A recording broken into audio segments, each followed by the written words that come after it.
courte, 160 km seulement, entre Bergerac et Cahors. Des étapes qui généralement donnent lieu à des attaques, d'autant plus que maintenant les positions sont bien établies dans ce Tour de France.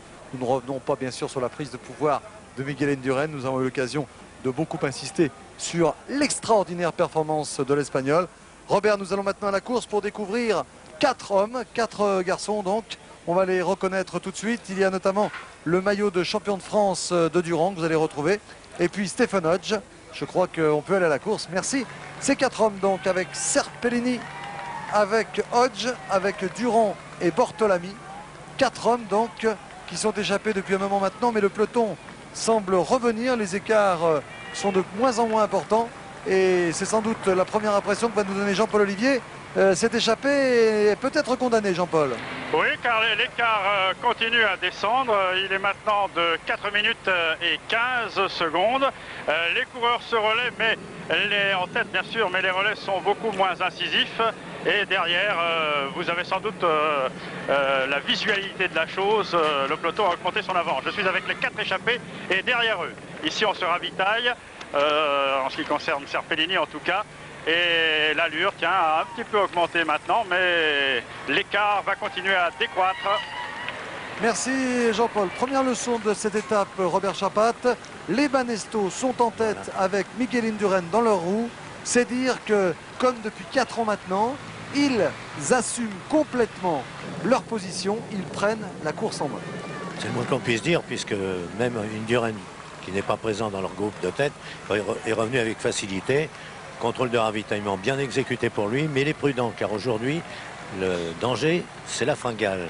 Sur 160 km, beaucoup de coureurs négligent les éléments de base, les aliments de base aussi, parce que ils ont tort. Ils ont tort. Indurain avait bien dans le coup de faire ça. Alors derrière Thierry Blanco, pas de bobo dans cette étape partie très rapidement. Aussi justement, Patrick, bonjour Robert. Bonjour.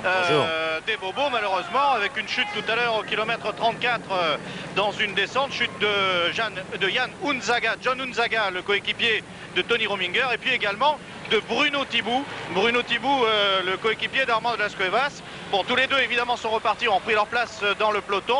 Le plus impressionnant dans cette chute, c'est Bruno Thibaut qui souffre d'une plaie à la cuisse gauche, mais apparemment ces deux coureurs ont repris leur place et pour l'instant nous venons de passer la zone de ravitaillement. Le peloton a quelque peu accéléré, mais rien de spécial depuis cette petite chute, donc Patrick, du kilomètre 34. Voilà donc les Banesto qui se lancent à la poursuite avec Alonso, avec ici Uriarte. Et ils sont tous là, les Banesto. Il y a même Jean-François Bernard qu'on a vu là passer. Jean-François Bernard qui nous déclarait ce matin qu'il était satisfait à la fois de son contre-la-montre et aussi de son leader. On écoute Jean-François Bernard, satisfait de son contre-la-montre. Ouais, un bon contre-la-montre, un peu difficile dans les 20 derniers kilomètres, mais non, autrement j'ai de bonnes sensations. Ça doit être un régal quand même d'avoir un leader comme Miguel Indurain quand on voit ce qu'il a fait hier. Oui, mais je veux dire, nous on était confiants depuis le départ. Je veux dire, on a énormément, on était sûr de Miguel. Je veux dire, bon ça c'est le petit plus pour nous le démontrer, mais je veux dire, jusqu'au contre-la-montre d'hier, il n'y avait aucun problème. On sait que Miguel est très fort. Alors quelle va être la tactique pour vous? Contrôler déjà jusqu'au bout, jusqu'à Paris? Mais vous savez, ça fait 3 ans que c'est la même histoire qui se répète. Là on est dans la 4e année. Miguel a pris le maillot dans le premier chronomètre. Maintenant on attend, c'est aux autres d'attaquer. Alors c'est aux autres d'attaquer et c'est à l'équipe Banesto de contrôler. Robert, on dit que c'est échappé l'écart diminue et qu'on n'est pas très optimiste. Toutefois, les Banesto n'ont pas vraiment intérêt à tout regrouper. Ils vont simplement assurer un rythme assez suffisant, un tempo comme on dit dans le peloton, pour que cet échappé ne prenne pas trop de proportions. Mais je ne crois pas qu'ils aient vraiment intérêt à complètement faire revenir le peloton. Ce sera le travail des équipes de sprinters tout à l'heure. À coup sûr, Patrick. Vous avez parfaitement raison, mais Indurain a dû donner ses consignes de mettre personne au maximum. C'est-à-dire, quand on roule à 45 à l'heure sur le plat, on ne peut pas perdre beaucoup de temps, et en revanche, on peut en prendre beaucoup. Donc, Indurain, prolongeant la séance et permettant aux 4 de se distinguer, va attendre patiemment les 20 ou 25 derniers kilomètres. Alors il y a quand même un gêneur dans ce groupe d'échappés. Régis Forestier vient de nous le montrer. C'est le dénommé Bortolami. Parce que lui, il n'est qu'à 5,47. Il est 4e au classement général. Donc Bortolami, c'est quand même pas un compagnon d'échappée bien confortable. Stephen Hodge préférait se retrouver qu'avec Durand, Serpellini, car ces trois-là ne sont pas dangereux au classement général. C'est sans doute Bortolami qui va les condamner à l'insuccès. C'est bien possible, mais Rominger l'a fait à dessein. Il a laissé Bertolami, qui est deuxième dans sa formation, son lieutenant, il l'a laissé libre pour la journée. À lui d'exploiter la chance, en quelque sorte, que lui donne Rominger, mais ça ne sera pas forcément dans la poche. Alors on prend soin de ses lèvres, vous avez vu Stephen Hodge, très délicat, qui s'est mis un petit peu de produit sur les lèvres. Il ne faut pas souffrir de brûlure. Et les 4 hommes donc se relaient fort bien, comme Jean-Paul nous l'a bien indiqué tout à l'heure.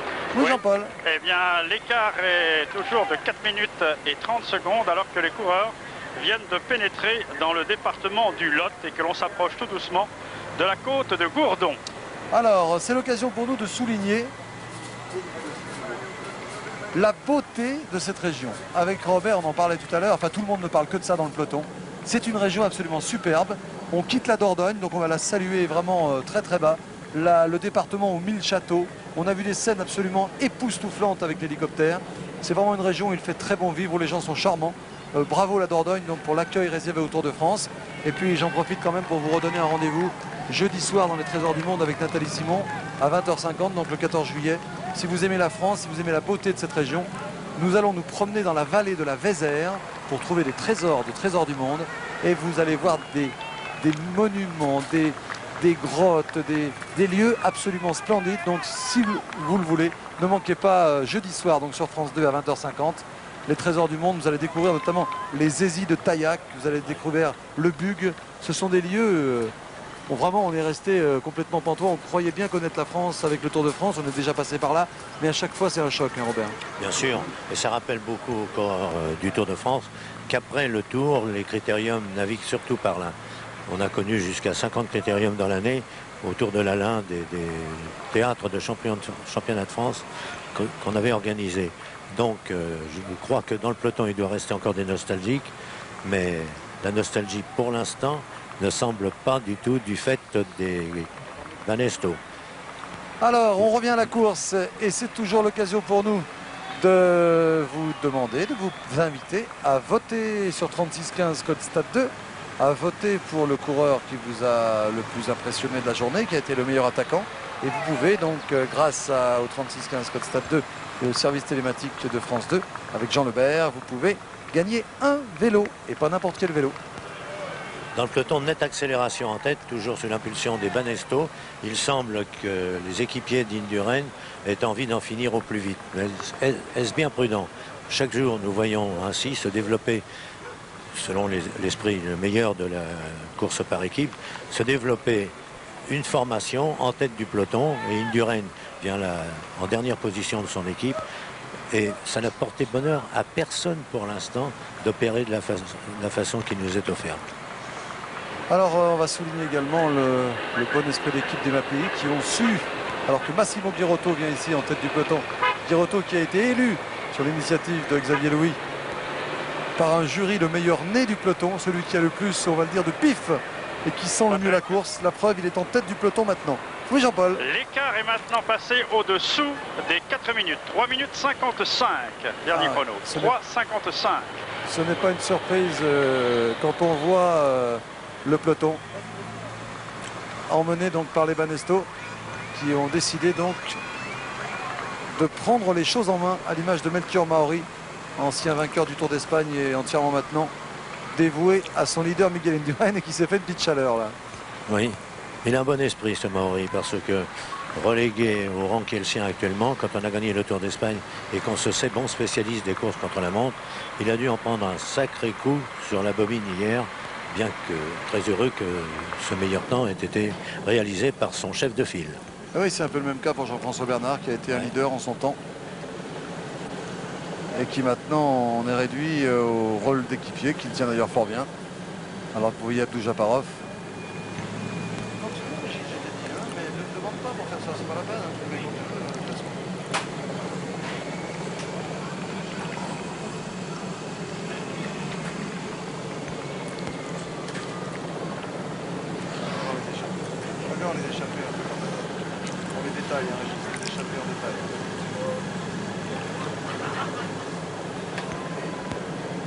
Étonnant travail, enfin étonnant, non, superbe travail des Banesto qui ne font plus aucun doute maintenant sur leur état d'esprit. Ils sont les patrons du peloton. C'est encore une petite défaite, même légère, pour Rominger, qui avait détaché à l'avance celui qui occupe dans sa formation le poste de lieutenant et qui a été très bien placé au classement général jusqu'à hier. Donc Rominger redonnait sa chance en quelque sorte à Bortolami, mais c'est lui qui sera la victime.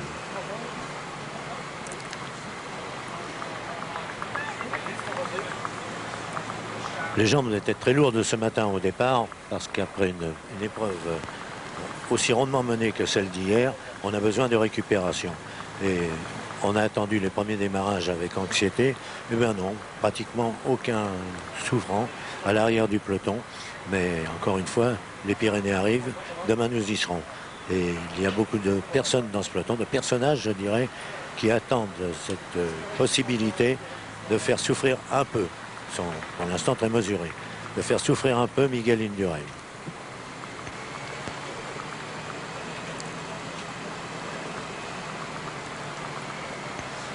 C'est vrai qu'il lui va bien ce maillot jaune.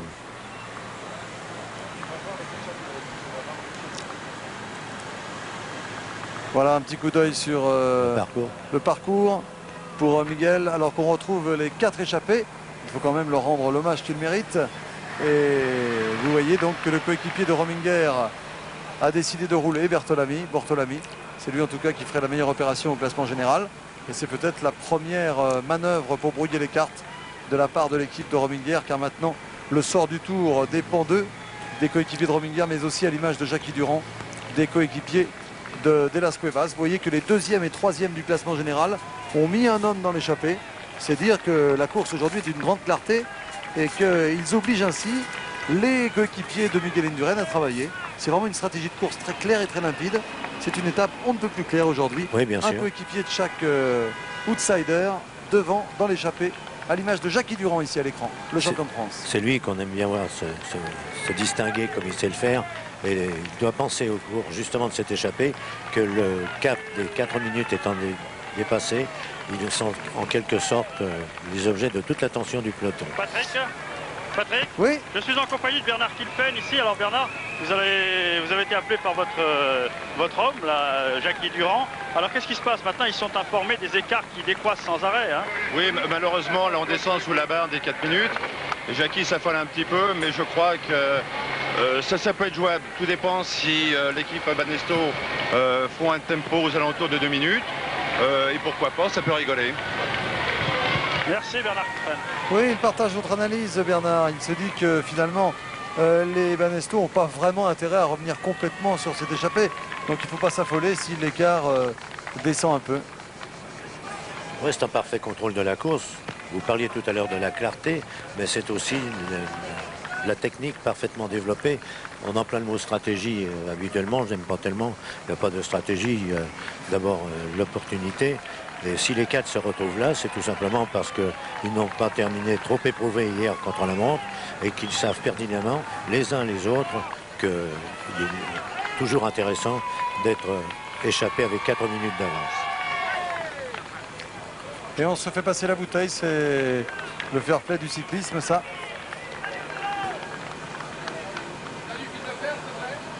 Hodge qui a besoin de fraîcheur.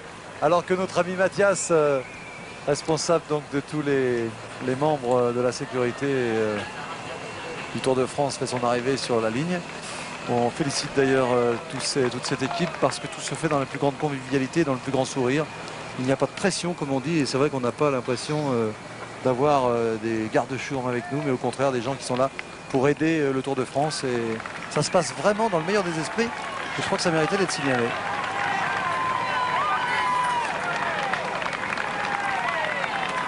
Quelques côtes encore d'ici à l'arrivée. Du côté de Gourdon, ce sera déjà un premier terrain d'élimination possible.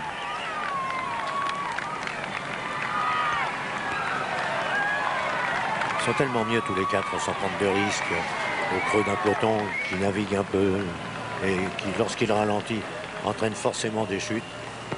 Les 4 sont bien dans leur peau là. Avec un public assez nombreux aujourd'hui. On a été même surpris de voir tant de monde tout au long de cette journée. Le Tour de France fait recette. Jean-Paul, avez-vous quelque chose sur Serpellini? Et vous n'avez rien? Absolument rien. Ah. Eh bien, Serpellini est un garçon qui a toujours été considéré comme un bon équilibre. C'est un tout jeune. Hein. Alors ça, c'est sûr, il est tout jeune. C'est pour ça qu'on n'a rien sur lui. Ah bon? Non, mais je pensais que vous aviez beaucoup de notes. Je vous entends égrener pas mal de palmarès, alors c'est très bien. C'est de mémoire. Pardon? Pas toujours. Non, non, mais laissez dire Jean-Paul. Jean-Paul, il est imbattable. De toute façon, on va pas faire un match avec lui. Mais sur Serpellini, s'il me sort des victoires de Serpellini, j'avoue que je serais impressionné. Hein. Non, parce qu'il n'en a pas beaucoup. Il n'y en a pas du tout. C'est pas qu'il n'y en a pas beaucoup, c'est qu'il n'y en a pas du tout. Non. Enfin, si, il a quelques victoires amateurs, peut-être en Vénétie, mais et il n'a pas grand-chose à son palmarès, mais il a tout de même fait partie d'un certain nombre de formations nationales, d'un certain nombre de sélections nationales, je veux dire. C'est pas très précis tout ça. Hein. Non. On est obligé de rester dans le flou. Hein. Bon, il a gagné en amateur le Grand Prix de Prato, mais vous savez, on va pas dégager grand-chose. Hein. Vous pourriez jurer? Pourquoi il faut un serment ici? Vous savez, notre ami Harry Van Den Bremt sort de Het Nieuwsblad, sort chaque année un guide international du cyclisme, où tous les coureurs sont répertoriés. Eh bien, Serpellini n'est pas dedans.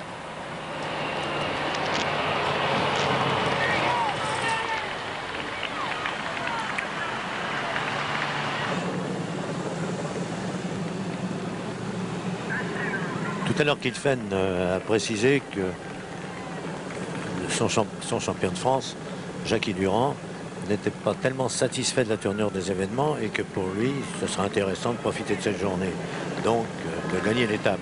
Et il n'est pas impossible, si le regroupement doit s'opérer, que Durand fasse aussi une contre-attaque tout seul pour son compte et tienne ainsi jusqu'à 20 km de l'arrivée, à partir des 20 km de l'arrivée.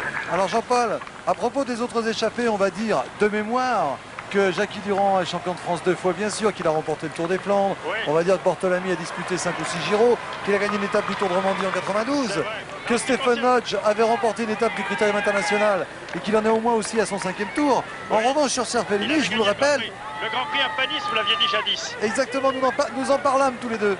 Oui. Mais, mon cher Jean-Paul... Alors, attendez, en ce qui concerne Serpellini... Peut-être allez-vous voir Pietro Algeri. Puisque vous êtes dans les titres, mon cher Patrick, Serpellini, vous pouvez tout de même dire qu'il a été champion du monde junior. Ah, c'est une chose qu'il fallait noter. Peut-être à la hauteur de Pietro Algeri, à moins que ce ne soit Maurizio Piovani qui soit là derrière eux. Oui. Mais peut-être lui demander quelque chose sur Serpellini, parce qu'on plaisante, mais nous n'avons pas grand-chose sur ce jeune garçon. Champion du monde junior, c'est déjà pas mal. Oui, mais il mérite d'autres références. Bon, alors attendez, je m'approche de Je savais que je pouvais compter sur vous. Je m'approche du directeur sportif adjoint, donc. Che cosa ha vinto? Lei sa parlare francese? Ma poco, ma è meglio che parla italiano. Ah bon, allora parla italiano. Parliamo italiano. Okay. Serpellini, di quella regione si trova? Lui abita a Bergamo, in Bergamo e ha vinto il campionato del mondo juniores in Inghilterra. È la sua prima esperienza al Tour de France. C'est sa première expérience au Tour. Penso che per lui sia una grossa esperienza oggi essere qua in fuga et réussir à lotter pour la victoire. Bon voilà, aujourd'hui c'est donc sa première expérience dans le Tour. Il essaye de se retrouver dans une échappée de façon à aller vers la victoire. Vous savez, c'est pas très précis non plus. Hein. Non, il n'en sait pas beaucoup plus. Hein. Enfin, champion du monde junior, il a gagné le Grand Prix de Prato amateur. Et puis voilà ce que je peux vous dire. Bravo Jean-Paul. Et il est originaire de Bergame, hein, ça il l'a dit. Ouais. En tout cas, c'est sympa de retrouver ce garçon devant. Le voici. Allez, on découvre un peu Serpellini. C'est lui. Vous savez qu'il aurait pu nous marcher sur les pieds au départ. C'est vrai qu'on ne lui aurait peut-être pas dit pardon Marco, parce qu'on ne le connaît pas encore très bien. Mais c'est bien de se montrer comme ça dans le Tour. Bien sûr. En tout cas, il a une belle allure. Hein. Oui, et curieusement, il est très à l'avance sur sa machine. On pourrait, grâce à cela, le reconnaître dans un peloton. Bortolami, en danseuse ici, vous le connaissez aussi. On le voit beaucoup depuis le départ de ce Tour de France. Et puis Jackie Durand, le champion de France. En fait, Serpellini a eu du nez, si je puis dire, parce qu'il a bien choisi ses compagnons d'échappée. Il a là 3 beaux rouleurs. Et comme il n'a pas laissé sa part au chien, alors qu'il vient prendre la 2e place au classement du grimpeur, eh bien, il mérite tout à fait d'être présent ici. C'est vrai qu'il a une attitude particulière, avec une selle très remontée. Il y en a un qui est heureux d'être là parce qu'il est toujours souhaité par ceux qui veulent tenter une échappée. C'est Hodge avec sa bonne bouille de poupon. L'impression qu'il ne fait jamais un effort. Il a des bonnes joues. Il est agréable à regarder, mais surtout, et c'est ce qui est le plus important, c'est que c'est un merveilleux compagnon d'échappée. Jamais il n'a laissé un relais. Et nous arrivons là donc à Gourdon, tout près d'un village qui porte le nom de Salviac. Alors que Bortolami, lui, réalise la bonne opération pour l'instant. Alors puisqu'on voit Bortolami, on peut parler des équipiers de Tony Rominger, un peu déçu peut-être hier quand même. Mais on va écouter l'un de ses équipiers les plus performants et les plus sympas également. Il s'agit de Jörg Müller, le Suisse. On va lui demander si la veille, eh bien, Rominger n'a pas été déçu de sa performance finalement. Jörg Müller, il va falloir attaquer bientôt. On verra les étapes de montagne, ça vient les prochains jours. Et puis, c'est certainement dans les montagnes qu'il faut battre Miguel. Et puis, on verra comment on voit la suite. Si Tony peut le battre dans les montagnes, s'il y a des autres coureurs qui peuvent aller avec Tony, ça, on verra les prochains jours, certainement. Comment était-il hier soir, Tony? Était-il déçu vraiment? Non, il n'était pas dessus. On savait que Miguel, il est là pour le tour. On savait que Miguel, il ne va pas avoir une défaillance comme au Giro. Alors, ça, c'est le grand Miguel Indurain, comme on connaît. Et puis, comme ça, c'est très difficile à rouler plus vite dans le contre-la-montre. Et en plus, c'était le terrain de Miguel jusqu'à maintenant. Et on vient dans le terrain de Tony dans les prochains jours. Vous partagez sa chambre pendant le Tour de France puisque vous êtes suisse comme lui? Non, il est tout seul parce qu'on est neuf, c'est un qui est toujours tout seul et lui il aime bien être seul, alors on lui laisse tranquille. Ça fait partie des petits tuyaux, des petites indiscrétions du peloton. Ils sont 9 par équipe, donc il y a une chambre individuelle. Alors que Hodge, vous l'avez vu tout à l'heure, est passé devant Serpellini et Durand. C'était au classement de la montagne. Patrick? Oui. Puisque vous faites parler les Suisses, je vous rappelle que nous sommes ici sur une étape de légende. Car en 1951, l'étape n'était pas tout à fait la même, enfin elle ne partait pas et n'arrivait pas au même endroit. C'était l'étape Brive-Agen. Et Koblet avait fait un cavalier seul extraordinaire. Alors hier, Indurain, lui, a dominé de manière absolument impériale. Et bien sur cette étape-là, en 51, Koblet était parti seul et on n'avait pas pu lui reprendre un seul centimètre. Il fallait tout de même le rappeler, puisque nous venons de passer à Gourdon, nous avons passé Sarlat. C'est l'histoire du Tour qui se répète. Eh oui, c'est vrai que dans ces régions-là, le Tour a souvent fait étape et ces régions et ces routes sont absolument parfaites pour les courses cyclistes. Et lorsque la chaleur s'en mêle comme aujourd'hui, c'est vraiment un terrain d'attaque absolument redoutable. Jean-Paul, vous avez évoqué l'extraordinaire victoire de Koblet en 51. Souvenez-vous qui a terminé à la deuxième place? C'est un Parisien qui s'appelait Marcel Michel. Bravo, oui, qui était de Créteil. Bravo. Voilà, et le troisième était Gerrit Peters, ancien champion du monde de poursuite. Là, nous avions eu ensemble l'occasion de parler de ça. Je vois que vous avez aussi de la mémoire. Merci, merci. Et quel était le prénom de la grand-mère du 16e de l'étape? Non, mais Michel est un très beau coureur. Au deuxième de cette étape-là, ça vous pose un bonhomme.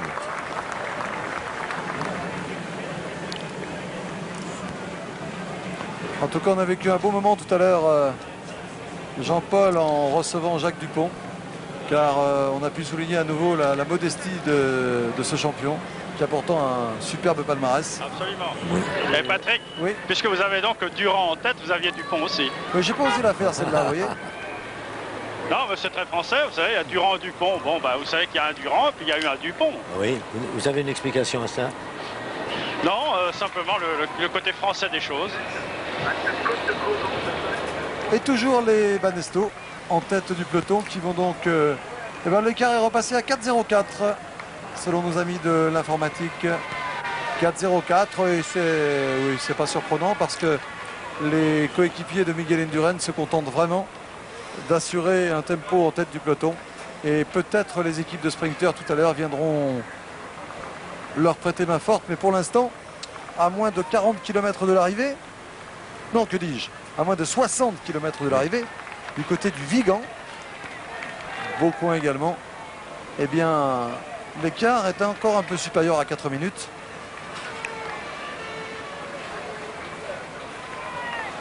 Alors on a entendu un équipier de Miguel Indurain avec Jean-François Bernard, on a entendu un équipier de Tony Rominger avec Jörg Müller. On va entendre à nouveau un équipier de Miguel Indurain, en l'occurrence Gérard Ruet qu'on a rencontré ce matin. Gérard Ruet qui a vraiment une joie de vivre. Une joie de vivre étonnante sur ce tour. Et c'est vrai que ça doit être vraiment un plaisir de travailler avec un leader comme Miguel Indurain. Gérard Ruet. C'est vrai, hier avec la chose qu'il a fait extraordinaire, on a un moral d'enfer. Maintenant, bien, ça va être à nous, l'équipe, et de le protéger au maximum. Et puis il a une bonne marge d'avance. Maintenant, il va falloir surveiller Rominger en premier. Alors, votre rôle maintenant, c'est de contrôler. Notre rôle, c'est de contrôler et puis d'être au maximum près de lui dans la montagne et l'accompagner le plus loin possible pour éviter qu'il soit seul. Hier soir, vous avez fêté un peu ce succès? Non, je crois que ça a été un peu... On était tous satisfaits, très très satisfaits, mais bon, on attend plus tard pour fêter ça. Pas une petite coupe de champagne pour la victoire d'étape? Non, je crois que Miguel était fatigué hier et puis toute l'équipe un peu... C'était le contre-coup. Bon, il y avait la victoire, la joie, mais aussi il y a le contre-coup parce que c'était tendu ces 2 derniers jours, donc hier ça a été très, très calme. Il nous a presque donné une info, il nous a dit Miguel était fatigué. Mais enfin, lorsqu'on vient de rouler à l'allure où il roulait, c'est tout à fait légitime. Ça a été pénible pour lui lorsqu'il est arrivé, invité par Gérard Holz. D'abord l'ovation, à la fois des autres coureurs qui étaient arrivés avant lui, et puis du public évidemment. Et il n'a pas pu retenir ce masque douloureux qui était le sien, retenir ses douleurs. Il avait mal partout, il ne pouvait pas s'asseoir. Et on avait connu cela lorsque Merckx ou Anquetil s'attaquaient encore du monde de l'heure. Et encore du monde de l'heure qui, entre nous, intéresse sérieusement Indurain. Ah oui, il devrait s'y attaquer pendant l'hiver prochain. Alors que le peloton n'est pas complètement compact là et qu'à l'arrière on laisse quelques espaces entre le gros du peloton, comme on dit du côté de Moucron, et la tête de ce peloton.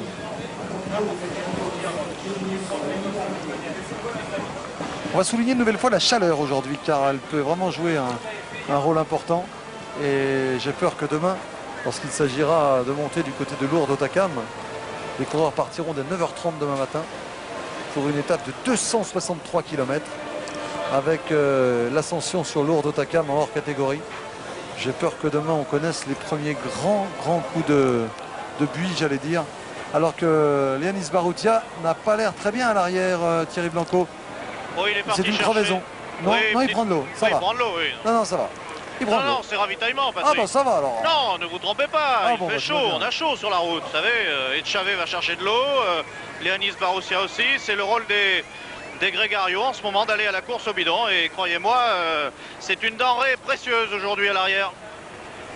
Alors n'oubliez pas de boire également, de vous hydrater, comme dirait le docteur Gérard Porte. On aimerait bien, malheureusement. Pas beaucoup, le service n'est pas bien fait par ici. Pas beaucoup de candidats. C'est peut-être un message personnel que vous lanciez là du côté de... Non, pas du tout. Tout le monde sera le bienvenu. Vous parliez d'Indurain tout à l'heure et le problème de la chaleur qui est posé à tout le monde. Et justement, en évoquant la possibilité de gros dégâts, Patrick, vous aviez raison d'insister sur le fait que jamais dans les Pyrénées, abordées comme ils le sont cette année, on a connu une étape sans histoire. La chaleur, les premiers cols rencontrés, et puis ce final de 20 km d'ascension demain, après 250 km de course. C'est vrai que le grand rendez-vous, c'est du côté de Luzardiden, le 15 juillet. Lourdes Luzardiden, 195 km, avec, je vous le répète, avec la côte de Loucru, la côte de Bagnères, la côte de Mauvezin, puis Peyre-Sourde, puis Aspin, puis le Tourmalet. C'est vrai que de ce côté-là, on va être servi. En revanche, demain, eh bien, ce n'est pas une étape de tout repos, hein, parce que je le répète, la chaleur, le temps est très orageux, annoncé comme tel en tout cas pour demain. On pourrait avoir des surprises entre Cahors donc et Lourdes-Hautacam. C'est une ascension qui devrait faire mal. poser quelques problèmes. 13 km 500 à 8%. Ça devrait quand même taper dans les réserves des coureurs. Surtout que les vrais attaquants n'hésiteront pas à lancer une offensive ici à la veille des journées de repos. Nous sommes à Le Vigan, au Vigan. Patrick? Oui. Oui, nous avons passé le Vigan. J'ai un petit message personnel, attention de Thierry Blanco, il parlait des Gregario tout à l'heure. Il veut à tout prix apprendre l'italien. Alors on dit un Gregario et due Gregari. Exactement. Oui, Jean-Paul, un cheval des chameaux, exactement. Oui. Merci Jean-Paul pour ce cours particulier. Je tiens d'ailleurs à vous dire que je vous rejoindrai chaque mardi soir à 20h pour mon cours d'italien. Alors nous passons donc au Vigan avec le peloton. Jean-Paul lui est passé il y a quelques instants avec les 4 échappés. Regardez comme on serait bien au bord de ce point d'eau. C'est presque aussi beau que la Corse, que la Balagne, que Zilia. Et c'est dire. Hein. Ah oui, c'est presque aussi beau que Zilia, donc pour moi c'est une référence. Ça veut dire que c'est vraiment très très beau. Ouais. Vous avez déjà préparé votre paradis, autrement dit. Exactement. Bon, c'est aussi joli que la Corrèze, hein. Thibaut blessé tout à l'heure, victime d'une chute, Thierry nous l'a dit. Bien touché là sur la cuisse. Alors que Michel Dernier se passe en faisant le clown, ce qui ne nous surprendra pas. Beau coureur ce Thibaut. Et les jeunes Français qui arrivent, qui sont bien là.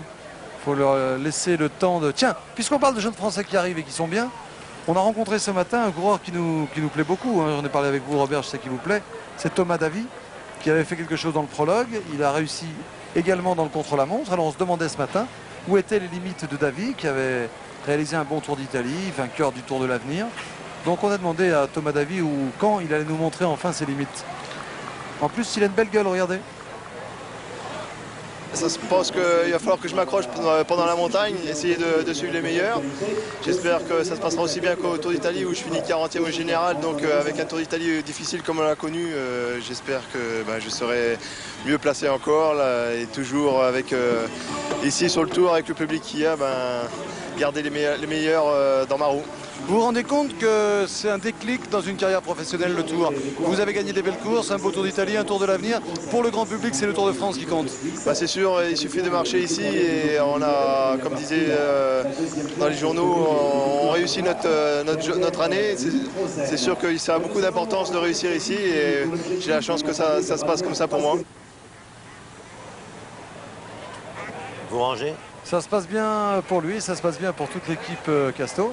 À l'image d'Emmanuel Magnin également, qui me semble assez... Si jamais ça arrivait au sprint, voilà. Je peux vous dire que ici, vous êtes d'accord avec moi, Robert, hein? Ah, parfaitement. On n'avait pas parlé avant pourtant. Non, avec Larcher dans la voiture, nous évoquions les sprinters qui restaient dans le peloton et les chances des uns des autres. Quand on a repéré que la montée vers l'arrivée était non pas une sérieuse côte, mais un faux plat très accentué, on a pensé automatiquement à Magnin. Ça serait bien pour lui. Le premier Français à gagner une étape cette année. Ou Jackie Durand, si jamais l'échappée va au bout.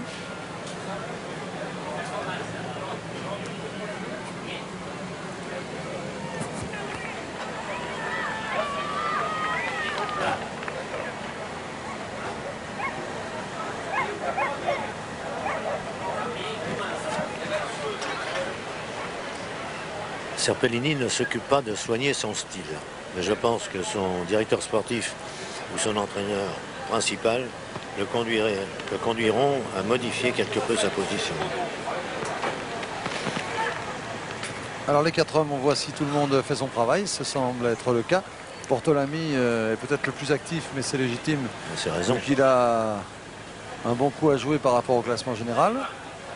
Hodge n'est jamais avare de ses efforts. Pour l'instant, donc c'est Bortolami. On va rester un peu avec eux pour voir si les relais, qui sont très longs d'ailleurs pour l'instant, sont assez réguliers. Bortolami, Hodge, Durand, Serpellini. C'est en tout cas une belle échappée que voilà. Sur des routes difficiles, très difficiles, qui ne rendent pas toujours très bien et qui sont écrasées de chaleur. Regardez, Durand manifeste toute sa puissance, mais c'est une débauche d'effort qu'il risque de payer. Alors Hodge prend le relais sans aucun problème. On le pressentait. Bortolami s'est écarté sur la gauche. Durand un petit peu juste là. pour suivre l'accélération de Hodge, et Bortolami est obligé de se placer en deuxième position dans cette portion montante. Patrick. Oui, Jean-Paul. Écart de 3 minutes 40 secondes. Oui.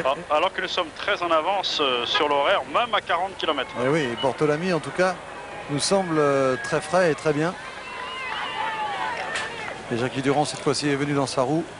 Il va très certainement ensuite accepter le relais proposé par l'Italien.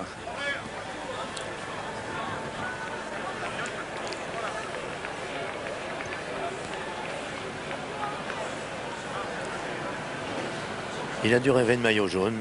À un moment, il l'a eu, ce maillot jaune, Bortolami. Et il aurait bien aimé poursuivre cela jusqu'à l'arrivée, même si ce n'est pas avec une différence trop énorme.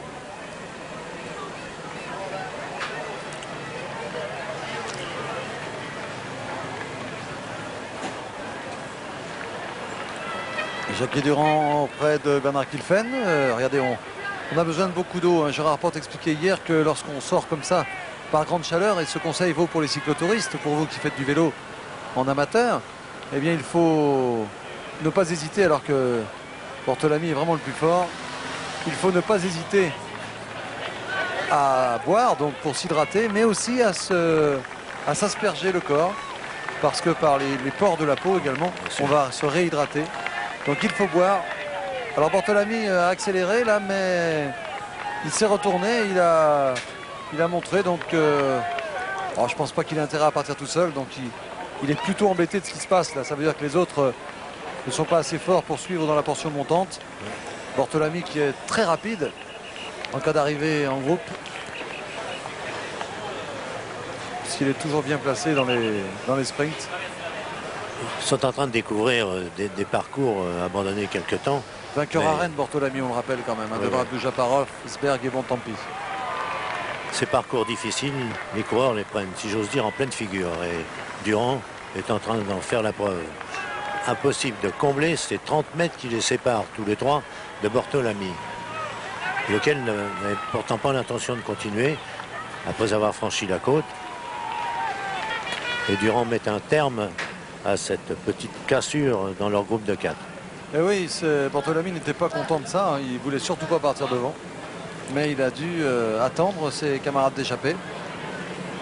Mais c'était une portion difficile, donc maintenant que la route va redevenir normale, si je puis dire, je pense que tout va rentrer dans l'ordre, alors qu'à l'avant du peloton, toujours les Banesto, parce que les équipes de sprinteurs vont commencer à pointer le bout de leur nez. Quand on va entrer dans le secteur des petites routes, gravillonnées et dures, sol qui ne rend pas, attendons-nous une sélection impitoyable. Vous avez vu Jackie Durand qui a été obligé de boire à nouveau. C'est une étape très très dure, hein, à cause de cette chaleur justement et de ces routes difficiles. Ces 4-là se sont lancés dans une drôle de galère. Mais lorsque la présentation du Tour a eu lieu, tous les journalistes qui connaissent bien la région... Chute à l'arrière, aïe aïe aïe, chanteur peut-être? Non. Bah écoutez, j'ai du mal à y voir. Non, c'est Marco Vernet exactement. Qui est tombé, Patrick. Aïe aïe aïe, ce serait dommage. Oui, une roue qui s'est accrochée et puis malheureusement un petit moment peut-être d'inattention. Il n'y a pas eu de freinage. Il a accroché la roue d'un coureur qui était devant lui. Je pense que Marco Vernet va pouvoir repartir, mais il est tombé violemment sur le côté gauche. Oui, il a mal au coude. Oui, oui, absolument. Alors, je crois que Pierre Sabiac s'intéresse de très près à Vernet. Aïe, aïe, aïe. J'espère que c'est seulement superficiel. Oh, le pauvre. Ah bah, il remonte sur son vélo. Ah ouais, mais écoutez, ils sont vraiment des héros, je peux vous dire. Une chute comme ça, par cette chaleur, repartir aussitôt. Oh là là. Oui, mais enfin, on ne va pas l'accabler davantage. Il n'a pas de gants aujourd'hui sur ces routes-là. Et dans une chute, ce sont toujours les poignets, les mains qui sont les premiers touchés. C'est vrai qu'il est touché au coude et peut-être au poignet, oui. Je ne sais pas si c'est pas le sang qui est coulé jusqu'au poignet aussi, mais c'est vrai qu'il vaut mieux, comme lorsqu'on est arrêté, il a mal à la main aussi. Hein. Ah ouais, il ne peut plus poser la main sur son guidon.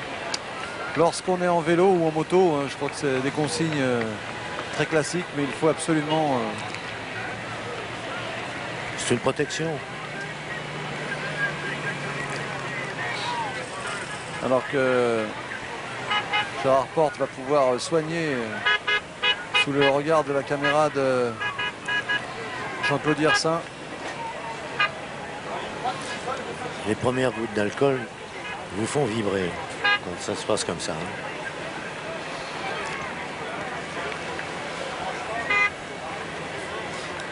Ah voilà, tout le tour est résumé ici. L'alcool à 90, il accepte bien. Oui, Pierre Salviac s'intéresse de près à lui. Et je crois qu'on saura bien vite un peu plus l'histoire de ce Marco Vermey, qui est néerlandais et qui a une histoire étonnante, qui vient un peu aux quatre coins du monde. Et Pierre Salviac vous fera découvrir ce personnage dans le journal du Tour très prochainement. Ça tombe d'autant plus mal, c'est que l'accélération commence à se montrer en tête.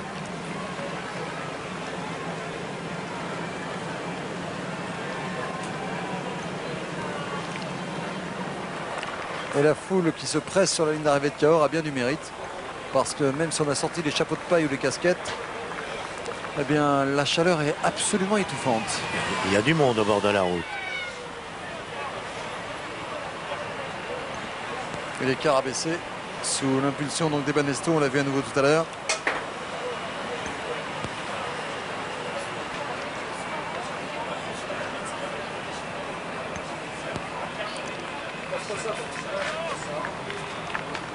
Avant la course, oui, mais pas pendant.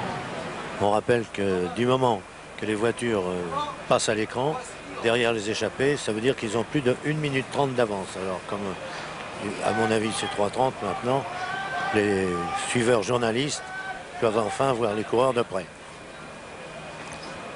Ce qui, en vertu du règlement, bien appliqué, ne leur était pas arrivé souvent.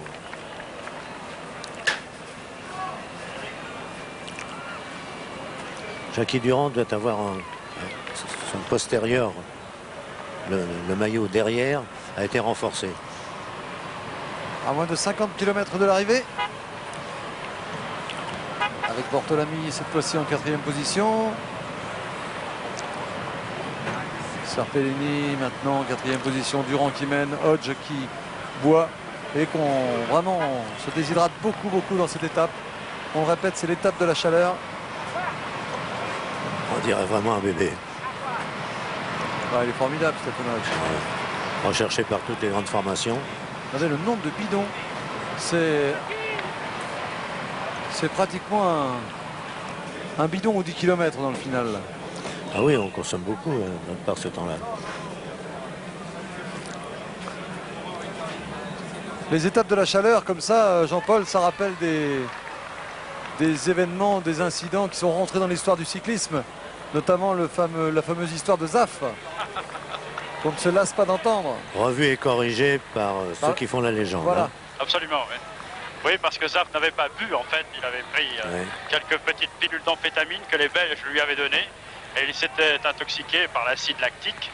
Et bien entendu, il y avait un brave paysan sur le bord de la route qu'il avait aspergé de vin. Et comme il sentait la vinasse, les suiveurs ont conclu à la cuite d'Abdelkader Zaf. Ouais. Mais vous savez qu'il avait été interdit de séjour. Il avait été interdit de séjour en Algérie, bien sûr, pratiquement, quoi. Et il s'était réfugié en Bretagne. Et en Bretagne, eh bien, les Bretons l'avaient accueilli comme l'un des leurs. Et on allait dans les bistrots et on disait « Servez-moi un petit Zaf ». Enfin, l'histoire retiendra qu'il n'avait pas bu d'alcool et qu'il avait simplement été rafraîchi par des vignerons sur le bord de la route. Et que la légende avait ensuite retenu que Zaf avait trop bu ce jour-là. Mais c'était absolument faux. Il fallait quand même le souligner et le rappeler.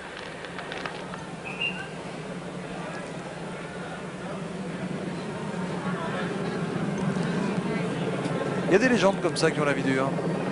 Surtout à propos du Tour. Et le peloton accélère de plus en plus. On ne voit pas un coureur sans voir un bidon en ce moment. Hein. C'est la grande activité dans ce peloton aujourd'hui. C'est de se désaltérer et de se réhydrater. Voilà. Ah, belle rentrée. Vous pouvez craindre pour lui.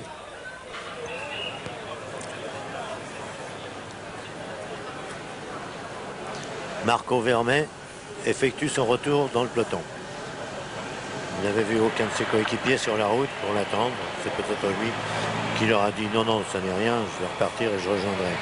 Oui. Et il vient de se faire une belle petite pause. C'est raisonnable. C'est-à-dire qu'avec 3,40, tout reste possible.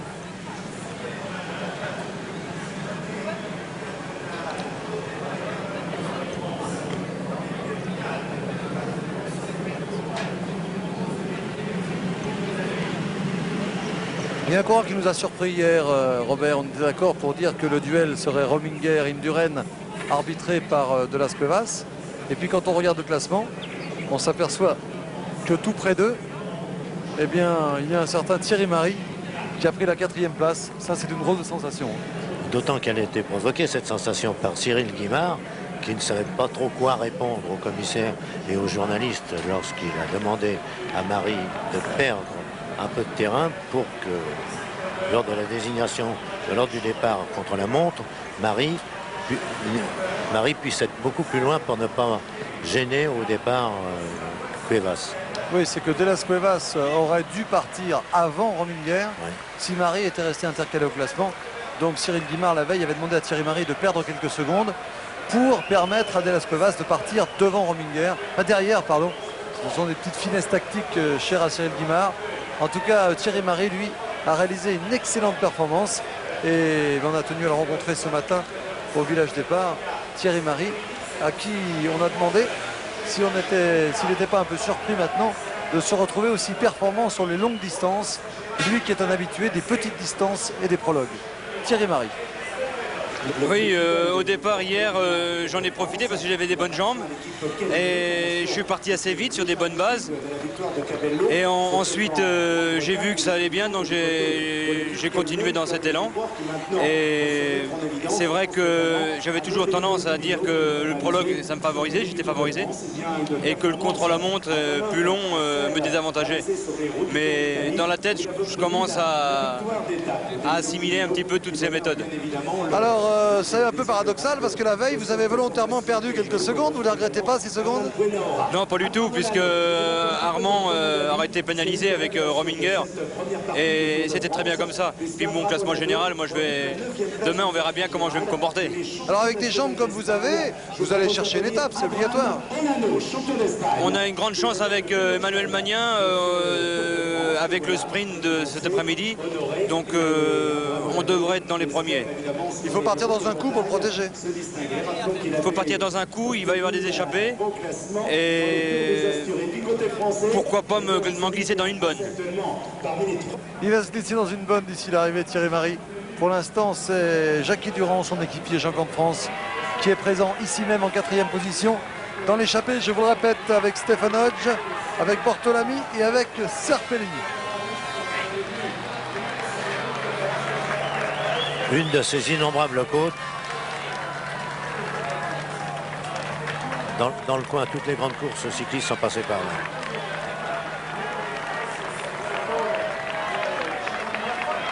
Il leur faut absolument tenir encore sur une bonne vingtaine de kilomètres. Un train accéléré, sinon, je pense effectivement qu'ils sont condamnés à être rejoints. Nous rentrons à Montfaucon, où il y aura une côte de 4e catégorie, la côte de Montfaucon, donc jugée à 42 km de l'arrivée, c'est-à-dire un petit peu plus d'1 heure de course. Montfaucon donc dans le Lot, puisque ce soir nous serons à Cahors. Nous avons quitté la Dordogne pour le beau département également du Lot. Et Jackie Durand a l'air d'avoir des fourmis dans les jambes. Oui, Patrick, nous avons 11 minutes d'avance sur l'horaire à 40 km. Exactement. Nous devions passer à Montfaucon à 15h25 en haut de la côte, à 15h20 ici. Et il est 15h07 seulement. On peut rêver meilleure préparation pour une étape de montagne que... Regardez la beauté du Lot également à Montfaucon pour le peloton. C'est aussi la région des pigeonniers. C'est pourquoi on voit de loin dans chaque village des pigeonniers. Le peloton en file indienne, ce qui n'est pas bon signe pour les échappés, vous le savez. Mais Robert, moi je suis un peu inquiet pour le peloton dans les jours qui viennent parce que la chaleur, on commence à la payer. On le voit, même même les suiveurs sont assez fatigués parce que Ben, ça perturbe les organismes, toute cette chaleur. Et alors les coureurs, je n'en parle même pas, hein, lorsque vous avez des kilomètres comme ça parcourus avec cette grande chaleur, le contre-la-montre individuel très dur hier, aujourd'hui l'étape avec une moyenne supérieure à 42 km, et demain une ascension vers Lourdes-Takam. J'ai peur que les organismes soient très très marqués ici à 2 km du sommet de la côte de Montfaucon et qu'on ramasse quelques coureurs malheureux à l'arrière des pelotons dans les jours qui viennent. Oui, quelques aujourd'hui, d'autres demain.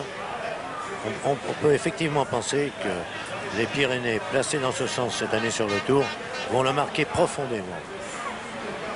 Serpellini, toujours très haut perché sur sa machine. Devant lui, Stefan Hodge. Enfin non, là c'est pas Stefan Hodge, c'est Bortolami. Un peu plus loin, Stefan Hodge, beaucoup plus ramassé sur sa machine. Et devant, Jackie Durand, le champion de France. Donc c'est 4 hommes. Héroïque aujourd'hui d'être parti comme ça avec cette chaleur, et coup de chapeau à nouveau au champion de France. Il est vraiment digne de son maillot bleu-blanc-rouge. Oui, il manifeste beaucoup de cran, beaucoup de courage là. Et il essaie de ne rester jamais éloigné de Bordeaux.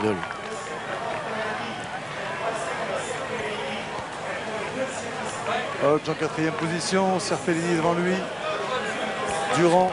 C'est Hodge qui paraît le plus facile. Et Bortolami en tête qui fait beaucoup de travail.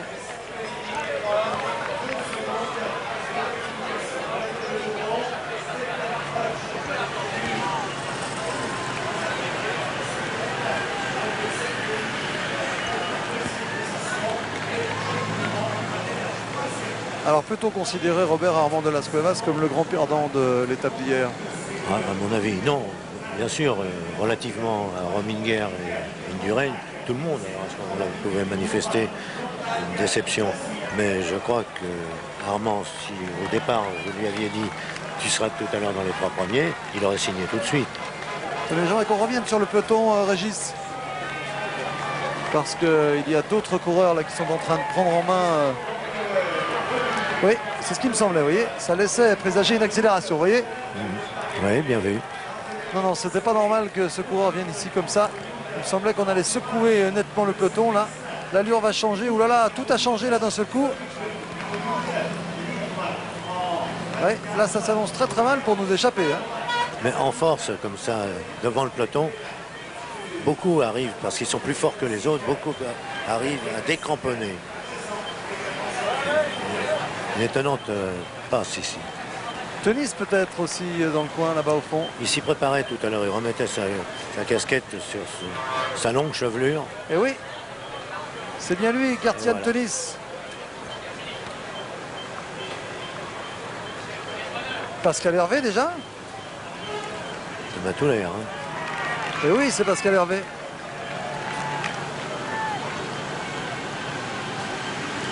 Ben, il y a du beau monde ici avec Philippe Louvio également. Louvio, Tenis et Hervé.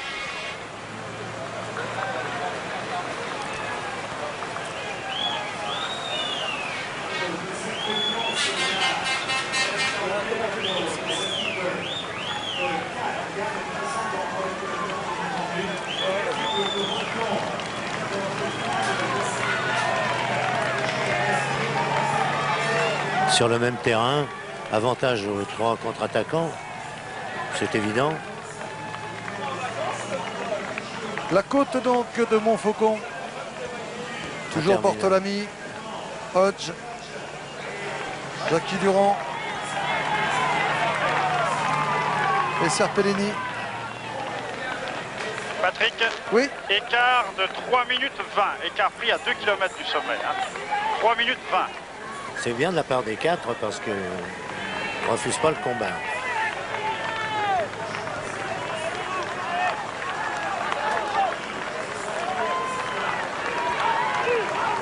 Les relais sont beaucoup plus longs, beaucoup plus appuyés depuis quelques moments pour les 4.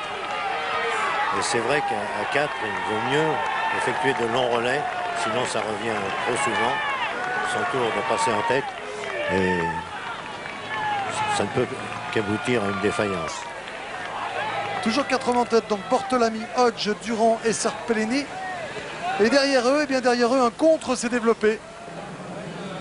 Avec l'écart mesuré par hélicoptère, et on s'aperçoit qu'il y a un deuxième contre qui est en train de se former derrière les 3 contre-attaquants que nous avons vus tout à l'heure. La course est en train de se décanter. Voilà, 3 hommes qui reviennent, avec notamment Bobrik, très beau coureur, Bobrik, russe de l'équipe Gewis. Également Andrei Tchmil, vainqueur de Paris-Roubaix. Et Perron peut-être, le grand là. Oui, c'est Andrea Perron, c'est ça. Il y a du beau monde là, dites-moi. Oui, la présence des... Alors que Hervé est là pour protéger Hodge et qu'il a le beau rôle dans ce contre. Bien joué Pascal Hervé. Oui, là, on ne surtout pas rouler. Donc, il va nous faire ça très bien.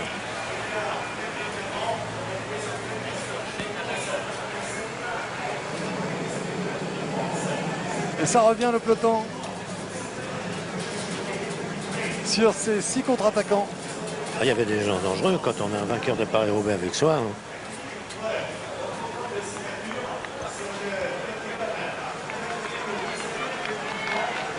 Hervé donc qui laisse revenir le peloton, qui a bien protégé donc son coéquipier échappé Stephen Hodge. Denis, il y a longtemps. Attention, ça contre à gauche de la route, à gauche de l'écran plutôt, non? Non, c'est Banesto qui revient se mettre en tête pour réaffirmer la suprématie des coéquipiers Lindgren. La course devient nerveuse sur cette chaleur, sous cette chaleur.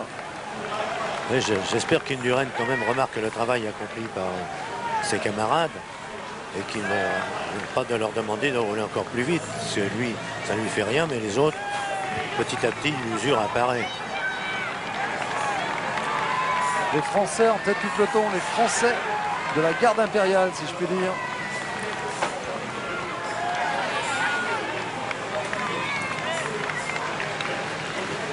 Ah oui. L'écart qui semble avoir vraiment diminué. Oh là là. Il n'y a pas une étape tranquille en ce moment, Robert. Hein? Patrick, oui. Surtout celle-ci. 2 minutes 30. Ah ouais, c'était ça. 2,30. Là, ça fait pas de doute. Quand on voit ces images, on comprend. Sous l'impulsion donc de ceux qui s'étaient intercalés, puis de Jean-François Bernard et Gérard Ruet, eh bien le peloton est en train de revenir, de fondre. Et aujourd'hui, on fond sans aucun problème. Oui, dans tous les domaines. De fondre sur les 4 hommes de tête. Nous sommes à la Bastille de Murat, 39 km de l'arrivée, 39. Vous allez remarquer la place au sommet de la côte. C'est magnifique, Jean-Paul. Je vous recommande de venir là en vacances. Jackie Durand qui prend le relais ici. Toujours très actif le champion de France, mais l'échappée a perdu 1 minute là, en quelques kilomètres. Il accélère beaucoup, Jackie. Il fait tout en force. Hein. Il se refuse absolument à ce que le peloton revienne sur eux. Il est vrai que maintenant, plus personne parmi les 4 ne doit se réserver. On est parti, il faut aller au bout. Il faut finir dans le balai, ou pas loin du balai.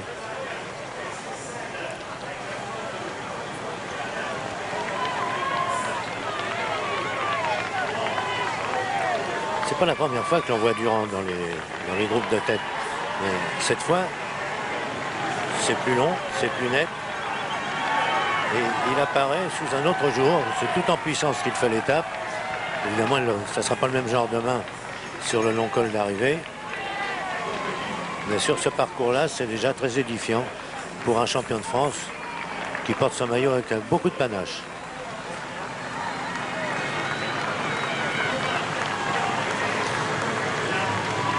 Bortolami insiste, mais le peloton revient vraiment vite. Bortolami, Jackie Durand les plus actifs. Ah, les sprinters ont envoyé également des représentants en tête du peloton.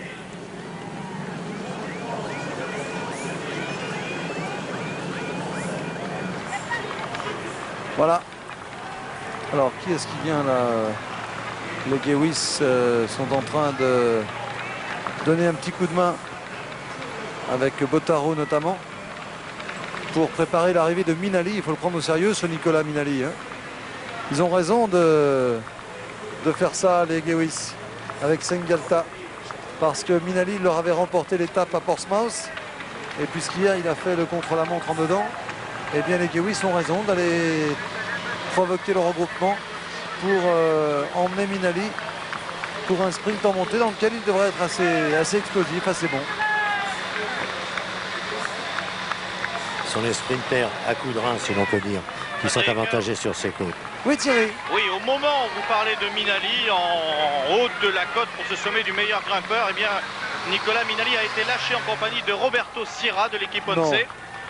Et une nouvelle chute provoquée par un ralentissement, mais apparemment rien de très méchant, tout au moins je l'espère. Un coureur au milieu. Ah oui, oui. Écoutez, nous sommes assez loin, il me semble que c'est Carlo Bomans qui est au milieu. Oh non. Ah oui, là il y avait un calme également. Oula. Oui, Thierry Marie également. Charlie Motet est arrêté pour des problèmes mécaniques. Mais les coureurs ne sont pas blessés. Tout le monde pourra repartir une fois qu'on aura réparé les machines, je pense. Thierry Marie boite un peu. Oh là, ça c'est vraiment les jours de chaleur comme ça. Et pourtant le peloton roulait très vite. Il a fallu que ce soit un écart d'un coureur à mi-peloton. Un écart un peu trop brutal parce que les chutes, normalement, quand on roule à 50 à l'heure, sont moins nombreuses. 3 changements encore pour Jean.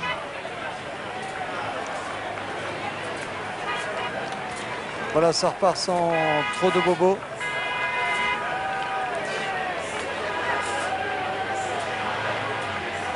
Voilà, c'est reparti pour Thierry Marie.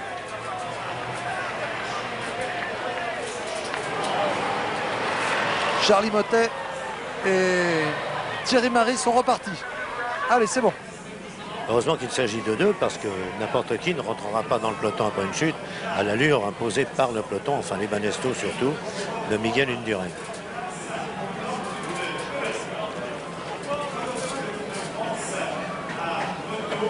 Toujours des accélérations très vives.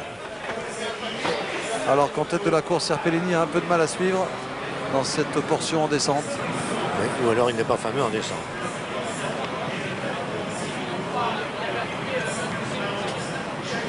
Ce qui explique qu'il a du mal à suivre. Et oui, c'est une logique. Bon, je pense qu'il a eu un petit problème dans les premiers virages de la descente parce qu'il se maintient maintenant. Alors nous sommes là à moins de 35 km de l'arrivée. Nous allons arriver sur Saint-Sauveur-la-Vallée. Il y a beaucoup de manières de suivre le Tour. On peut le suivre en s'intéressant seulement au palmarès, aux coureurs. Et d'autres le suivre, le courrier que nous recevons en témoigne, avec une carte sous les yeux. Et aiment à savoir quelle route nous empruntons et où nous sommes. Donc nous essayons dans la mesure du possible, même si la course prévaut, hein, c'est avant tout le Tour de France. Alors que l'écart est à peine supérieur à 2 minutes. 2 minutes 04, on nous annonce. Eh bien, on essaie de vous donner de temps en temps le nom des villes traversées pour que vous puissiez, vous qui vous intéressez au tourisme, savoir exactement où nous sommes. Nous venons de quitter la Bastide-Murat et nous allons sur Saint-Sauveur-la-Vallée, Saint-Martin-de-Vert.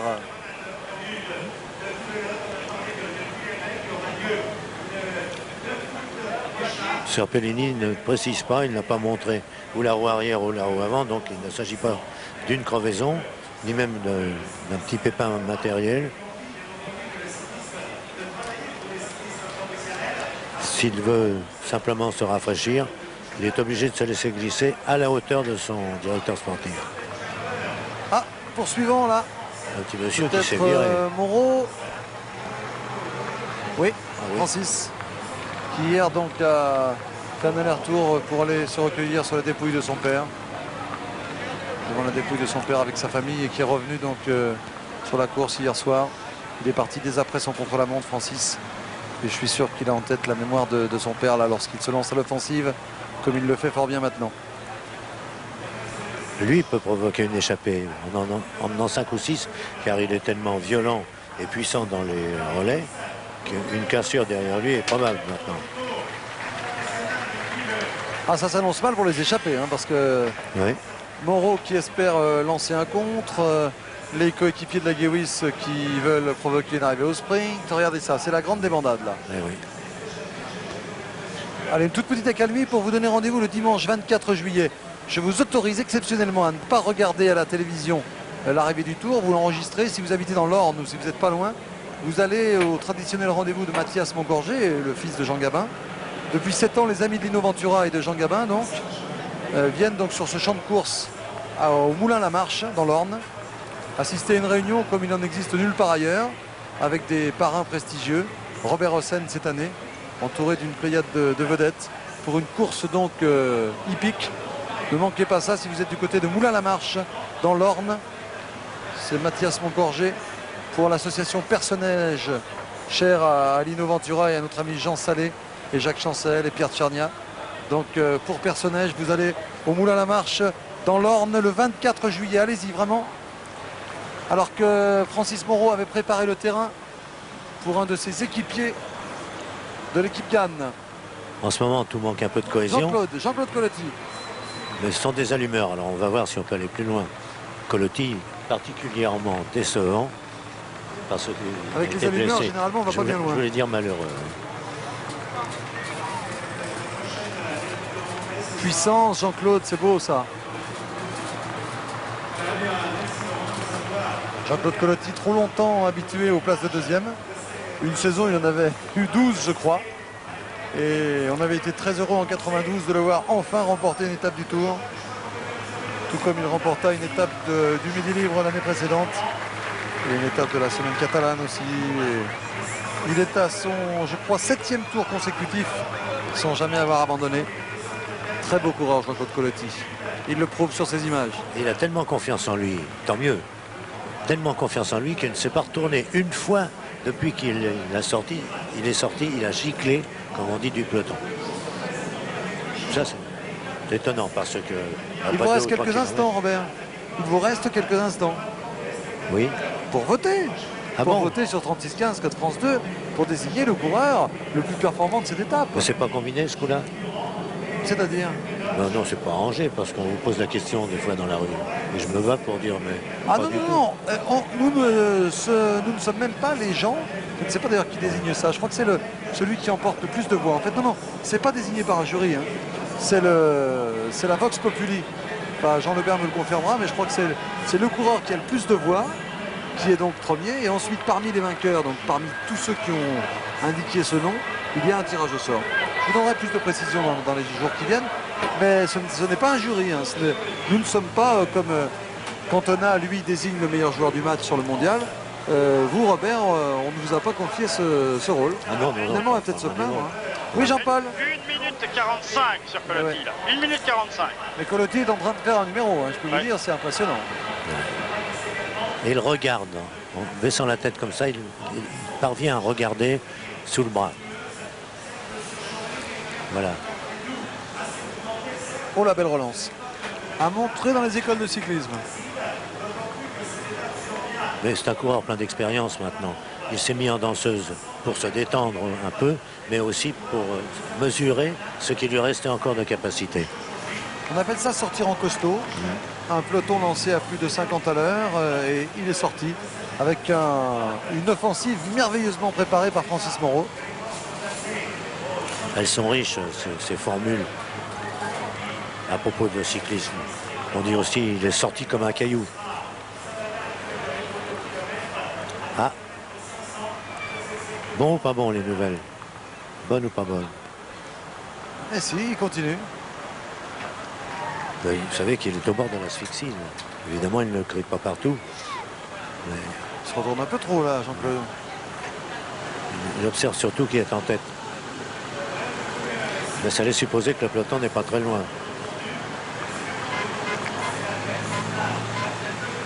Il voit venir du renfort peut-être. On va voir ça avec l'hélico. Il y avait un petit groupe de 7 là, mais il a été repris. Peut-être un renfort pour Jean-Claude. Oh, il y a déjà un bel écart en tout cas. C'est bon. Et deux coureurs, oui. Deux coureurs intercalés. Ça arrangerait beaucoup de gens si Colotti était rejoint par les deux que nous avons aperçus. Et les trois groupés peuvent arriver sur les 4 de tête. Ça fait 7 hommes ensemble. Là, ça serait sérieux. Oui, parce que l'écart entre les deux et Jean-Claude n'est pas grand. Vous le voyez avec la vue de cet hélico. Jean-Claude Colotti derrière deux hommes. Et je suis sûr que Régis Forestier va nous montrer ces deux hommes. Les voici, les voilà. Avec Mario Chiesa. Il paraît qu'il ressemble un peu à Gérard Holtz. Et puis avec Christian N, peut-être l'Allemand. Oui, c'est un télécom qui ressemble à Hübner. Alors ça c'est Chiesa, c'est sûr. Oui, Christian N. C'est bien. N et Chiesa, deux très beaux rouleurs. Nous avait beaucoup étonné l'an dernier, Chiesa, vous vous souvenez? Ah oui. Il était là tous les jours, vous provoquait des coups.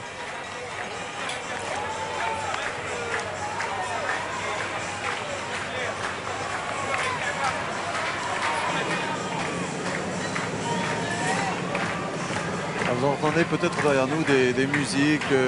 Il y a de plus en plus d'animation sur la ligne d'arrivée. Le tour évolue. Auparavant, on attendait en écoutant le speaker. Alors, on écoute toujours, bien sûr, le speaker Daniel Manjas. Mais là, en plus, il y a des animations. Avec là des pom-pom girls venues du Texas. C'est pas très Tour de France, quoi. C'est autre chose que l'accordéon et l'Yvette Horner d'époque. Oui. Mais enfin, il faut évoluer. Hein. Oui, justement, dans la brasserie, là, en bas de cette côte d'arrivée, j'ai observé tout à l'heure la bonté, la gentillesse des gens qui manifestaient beaucoup d'empressement auprès des petits-enfants. Et on les invitait dans la brasserie devant un orchestre philharmonique. Ça tranche vraiment avec les habitudes passées. Hein. Un échantillon d'orchestre philharmonique, je pense, parce que autrement c'était une grande brasserie. Hein. Ben, je veux dire, mener un restaurant. Et les Banesto sont toujours en tête du peloton avec Indurain en 4e position. C'est étonnant, il y a une chose qui m'étonne, Robert, c'est que les Banesto n'aient pas réussi à placer un homme dans le contre. Oui, ils ont peut-être pensé un moment, mais c'est sacrifier évidemment un homme dans le peloton quand le leader a besoin de lui. Mais ça pouvait se faire. Je ne suis pas certain quand même que la réaction n'aurait pas été immédiate des autres formations parce qu'on commence à penser sérieusement au prix des équipes, au challenge par équipe. Patrick. Oui, Jean-Paul. Colotti à 1,45, le peloton 2,45. Eh oui, ils ont fait un bon truc là pour l'instant. Les Colotti, N et Chiesa.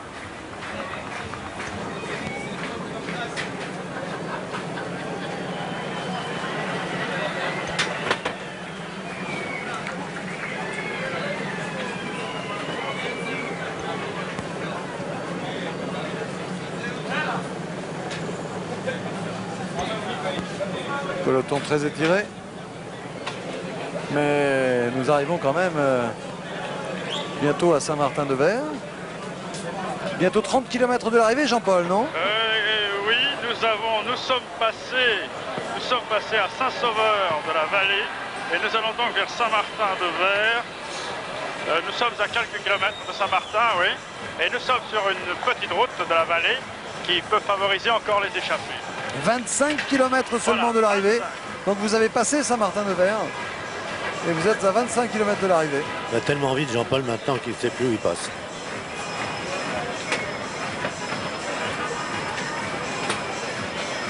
Alors le bon coup pour ces quatre-là, curieusement, ce serait d'obtenir à 20 km de l'arrivée le renfort de Colotti, N et Chiesa. On se retrouve avec deux Français dans ce final de 7 hommes. Colotti est un bon finisseur aussi. Oui, excellent c'est intéressant, mais Bortolami va vite aussi. Hein. Bortolami serait dur à battre. Il a beaucoup donné, Bortolami. C'est vrai. Et si à l'arrivée, il n'aura plus le temps de récupérer. C'est juste.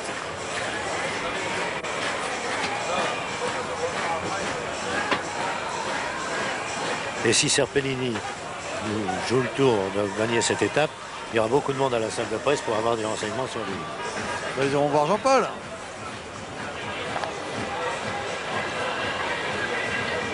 On s'entend bien là, les trois.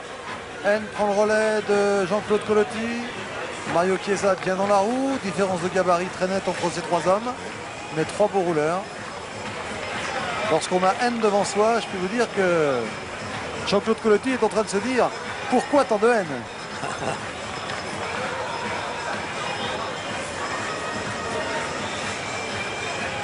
Mario Chiesa prend le relais à son tour. C'est l'entente cordiale. Là aussi, revu et corrigé.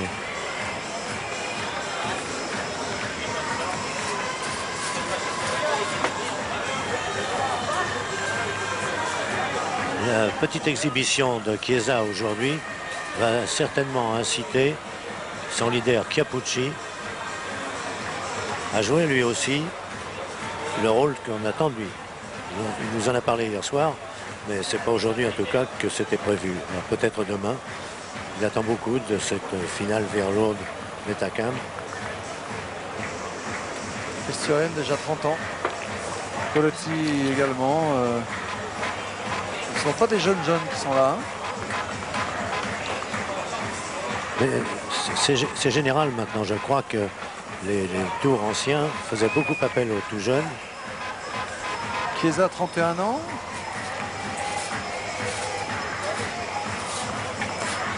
Colotti, 33 ans. Ouais. N, 30 ans. Allez, on risque. Les papis font de la résistance. Ils reviennent à 3 sur Bortolami, Hodge, Durand et Serpolini.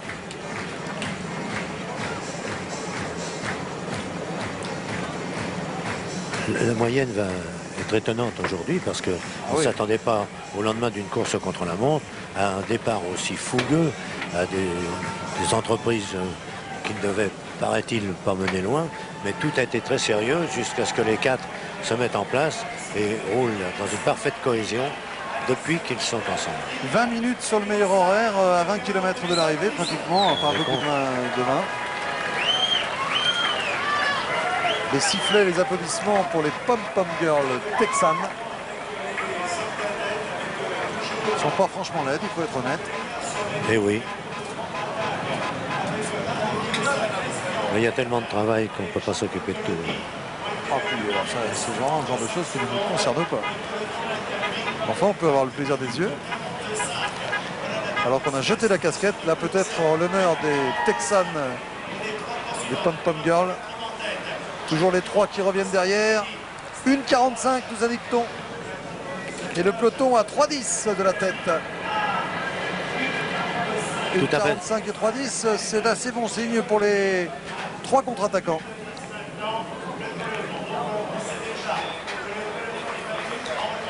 Tout a basculé quand Colotti, après un départ fulgurant du peloton, s'est mis à rouler. Prendre 1 minute, c'est déjà formidable, mais être récupéré par 2 autres qui n'ont pas pour autant le même écart par rapport au peloton, c'est très costaud de la part de Colotti.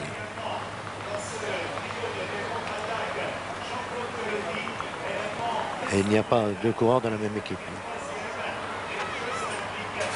Chiesa qui a remporté le trophée Matteotti en 92. Mais c'est tout.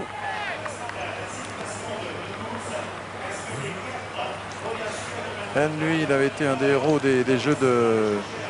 C'était Séoul. Hein.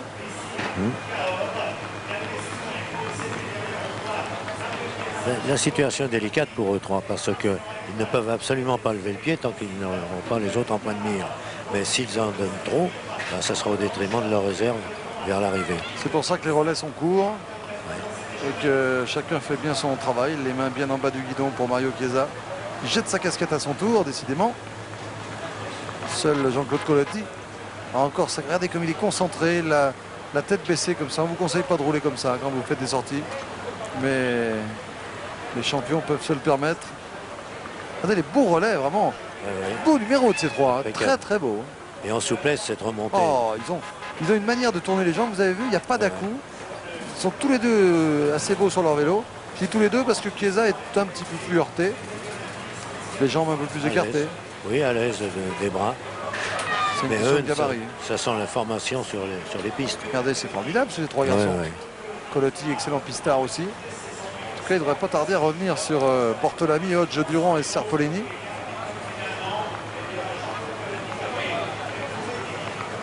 Ah oui, tout le monde y croit, tout le monde en veut. 10 km. 1 km de l'arrivée. On déclenche notre chronomètre parce que ça va être intéressant de savoir à 20 km si les 4 vont être repris, je pense, d'ici l'arrivée. Hein. Ça ne fait pas trop de doute, semble-t-il. Oui, peut-être obéissent-ils déjà au directeur sportif qui pense, à raison ou à tort, ça je n'en sais rien, qui pense que leur coureur peut gagner l'étape. Moi je vois bien Jackie Durand tenter quelque chose d'ici le regroupement. Stefan Hodge est capable également de démarrer. Jackie au ravitaillement aussi. Tous. Bon, Bortolami ne prendra pas le maillot, c'est évident, il est à 5,47. En revanche, il risque de faire une belle opération pour la victoire d'étape. Réponse dans moins de 25 minutes. Et il vient de prendre toutes ses précautions, là, c'est-à-dire s'alimenter un peu. Pendant ce temps, on pouvait observer deux autres qui s'alimentaient aussi. Vous avez le port de tête de Serpellini, hein, il est étonnant. Hein. Oui. Serpellini.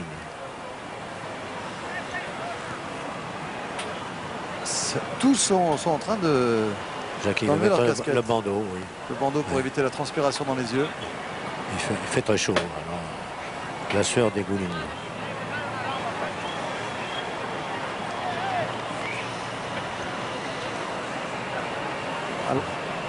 Alors que sur la ligne d'arrivée au sol, il fait 42 degrés et 37 degrés en l'air.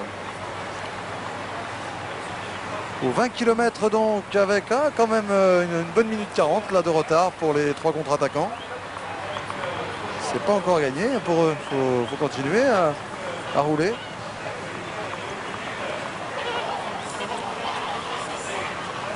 « 37 degrés. C'est un signe de bonne forme, vous me direz, mais enfin... » Oui, c'est vrai. C'est la température du matin, elle est bonne. Toujours les trois lancés à la poursuite des quatre. On va se faire un petit résumé de la situation si vous nous rejoignez seulement.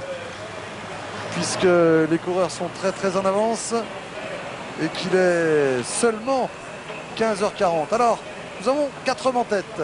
Ils sont là. Bortolami est en tête maintenant. Stephen Hodge de l'équipe Festina dans sa roue. En 3e position, le champion de France, Jackie Durand. En 4e position, Serpellini, le jeune coureur, très jeune coureur de l'équipe Lamprey, Marco Serpellini. Ils sont donc 4. Ils comptent à 20 km de l'arrivée environ 1 minute 40 d'avance sur 3 hommes. 3 hommes que voici. En tête, Christian N, l'Allemand de l'équipe Télécom. Derrière lui, Sergio Chiesa. Chiesa de l'équipe Carrera. Et puis Colotti de l'équipe Cannes. Je ris parce que je l'ai appelé Sergio Chiesa. Et c'est un lapsus que je peux vous expliquer. C'est que je pense là à notre ami Serge Chiesa, qui fut un des grands milieux de terrain français et qui est du côté de Clermont-Ferrand maintenant et qu'on salue très amicalement. Et j'ai appelé Chiesa Sergio parce que je pensais bien sûr à Serge Chiesa qui fit les beaux jours de l'Olympique Lyonnais avec Bernard Lacombe, avec Floridine Allo, avec tous ceux qui nous ont fait rêver quand nous étions enfants. Ouais, on va commencer à bosser.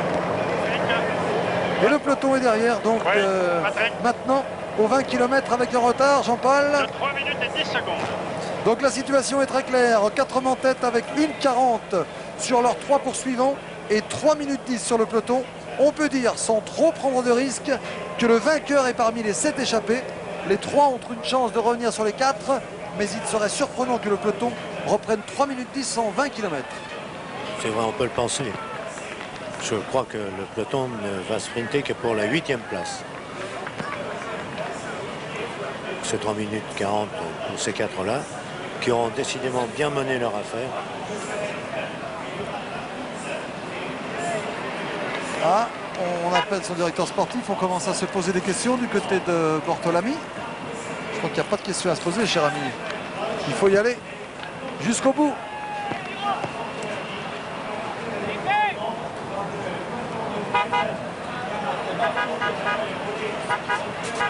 Stephen Hodge capable également de surgir dans les derniers kilomètres. Là, c'est très incertain et plein de soucis. Ça doit traîner dans la tête des 4 et des 3. Je pense que pour Durand, l'intérêt serait de tenter une petite fois un démarrage à moins de 10 km de l'arrivée. Colotti ne bougeant pas, ne serait-ce que pour la bonne raison qu'il n'a pas à faire le travail des autres. Et puis, ça ferait en l'occasion 2 Français se battant pour le gain d'une étape. On rêve, mais non.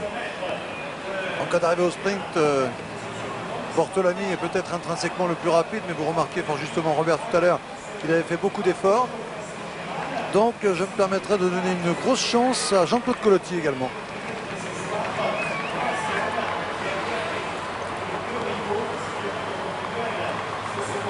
« 1 minute 25 de retard pour les 3 poursuivants. C'est jouable.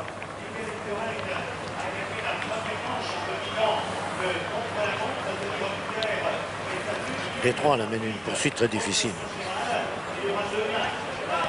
Et ils ne doivent pas être très enthousiasmés par la teneur des événements parce que le peloton, toujours signalé à 1 minute et quelques 2, reste une menace constante.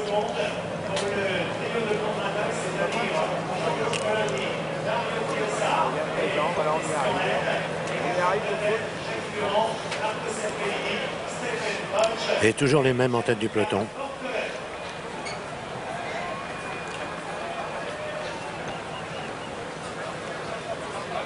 C'est comme ça qu'on laisse des forces avant la montagne. Ah oui.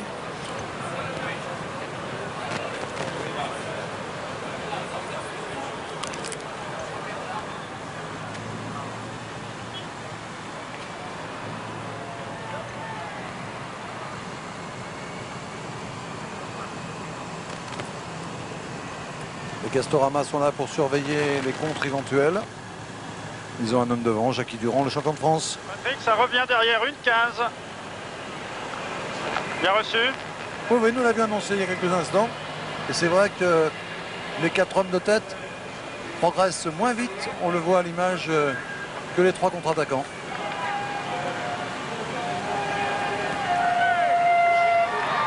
Malheur à ces 4 si l'un d'eux se paie un petit démarrage pour tenter d'arriver seul aussi. Ça aurait pour effet de casser complètement l'échappée.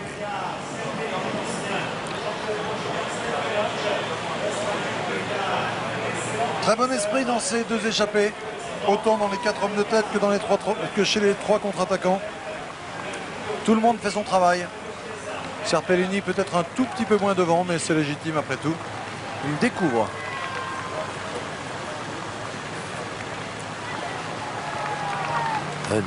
Remarquable là. Et qui est un nerveux dans ses reprises.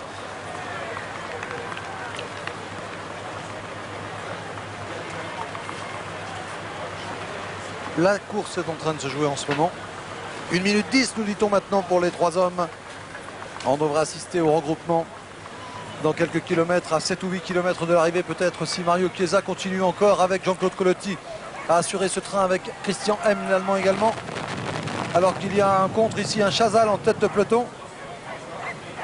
Il s'agit de Vermet, Marco Vermet. J'en rigole, c'est stupide, mais il a été victime d'une chute tout à l'heure. Il y a 1 heure, il n'aurait pas cru ça. Hein. Et là, il est en train de contrer. Eh bien, bravo. Bravo Marco. Je pense que c'est Saldiac qui l'a motivé en s'intéressant à lui et en l'interviewant longuement ce matin sur la ligne de départ. Marco Vermet en contre, histoire de montrer son maillot.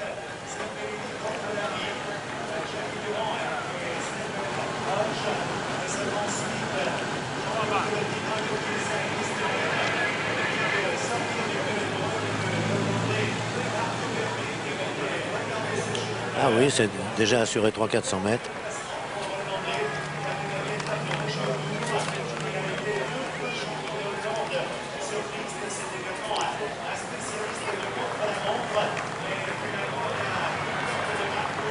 Voilà les 3 contre-attaquants, les 3 poursuivants comme on les appelle. Mario Chiesa, Christian M et derrière Jean-Claude Colotti, le Dauphinois. Belle allure Mario Chiesa, coéquipier de Claudio Capucci et de Pantani. Christian M, coéquipier de la Ludwig, alors que nous sommes là au bord du Lot et que nous traversons le département du même nom.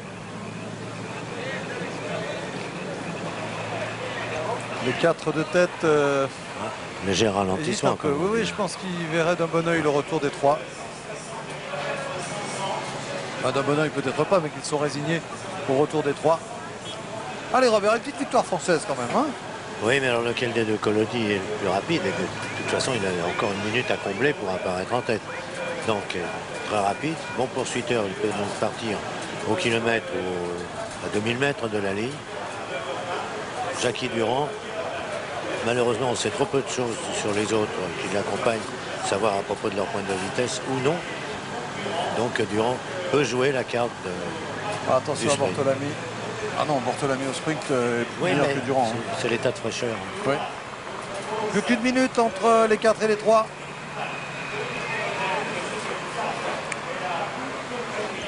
Alors que si on fait le point des nationalités, victoire danoise avec Hamburger, victoire slovaque avec Zvorada, victoire italienne avec Bortolami Minali, victoire espagnole à nouveau avec Cavello, victoire donc des GBMG, victoire de Van Poppel donc pour les Néerlandais, victoire de Nouzbek avec Abdou Japarov et d'un Anglais avec Boardman le premier jour. Vous voyez que le peloton est vraiment international alors que l'aventure est terminée pour Marco Vermet. Je suis en train de regarder le classement général, établi donc après la course quand on la monte. Et savez-vous que Bortolami, s'il garde 1 minute 30 simplement sur la ligne, sur le peloton dans lequel figure De Las Cuevas, devient 3e du classement général et prend la place de De Las Cuevas.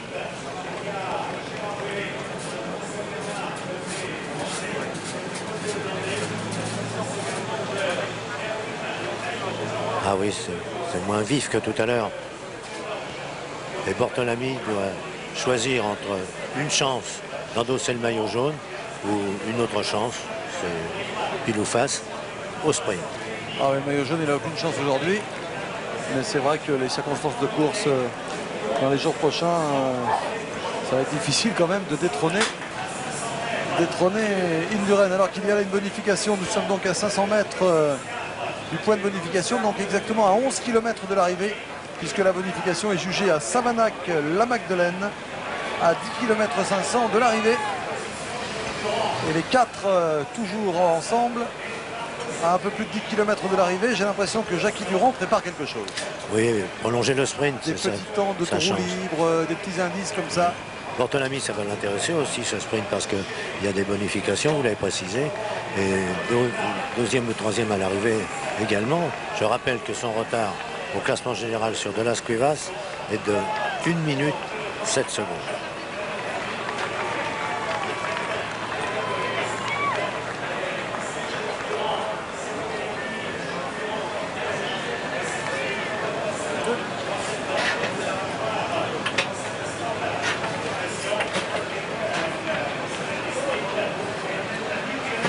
« 4,40 pour De Las Cuevas, 5,47 pour Bortolami. 1,07 en effet entre les deux hommes au classement général. Ah, maintenant on parle tactique. Alors, où c'est nécessaire d'intervenir là auprès de ces coureurs et de recommander ce qu'il faut faire, ou tout simplement les laisser selon leur état de fatigue ou de fraîcheur. Il est en train d'expliquer à Bortolami que les trois reviennent derrière.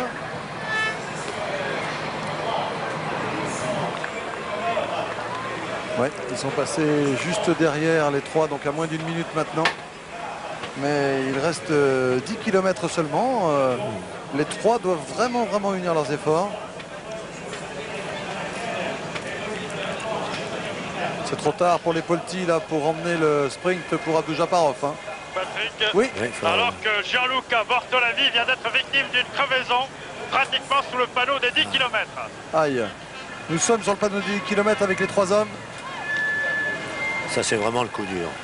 Alors que Durand a pris 6 secondes et Bortolami 4 secondes seulement.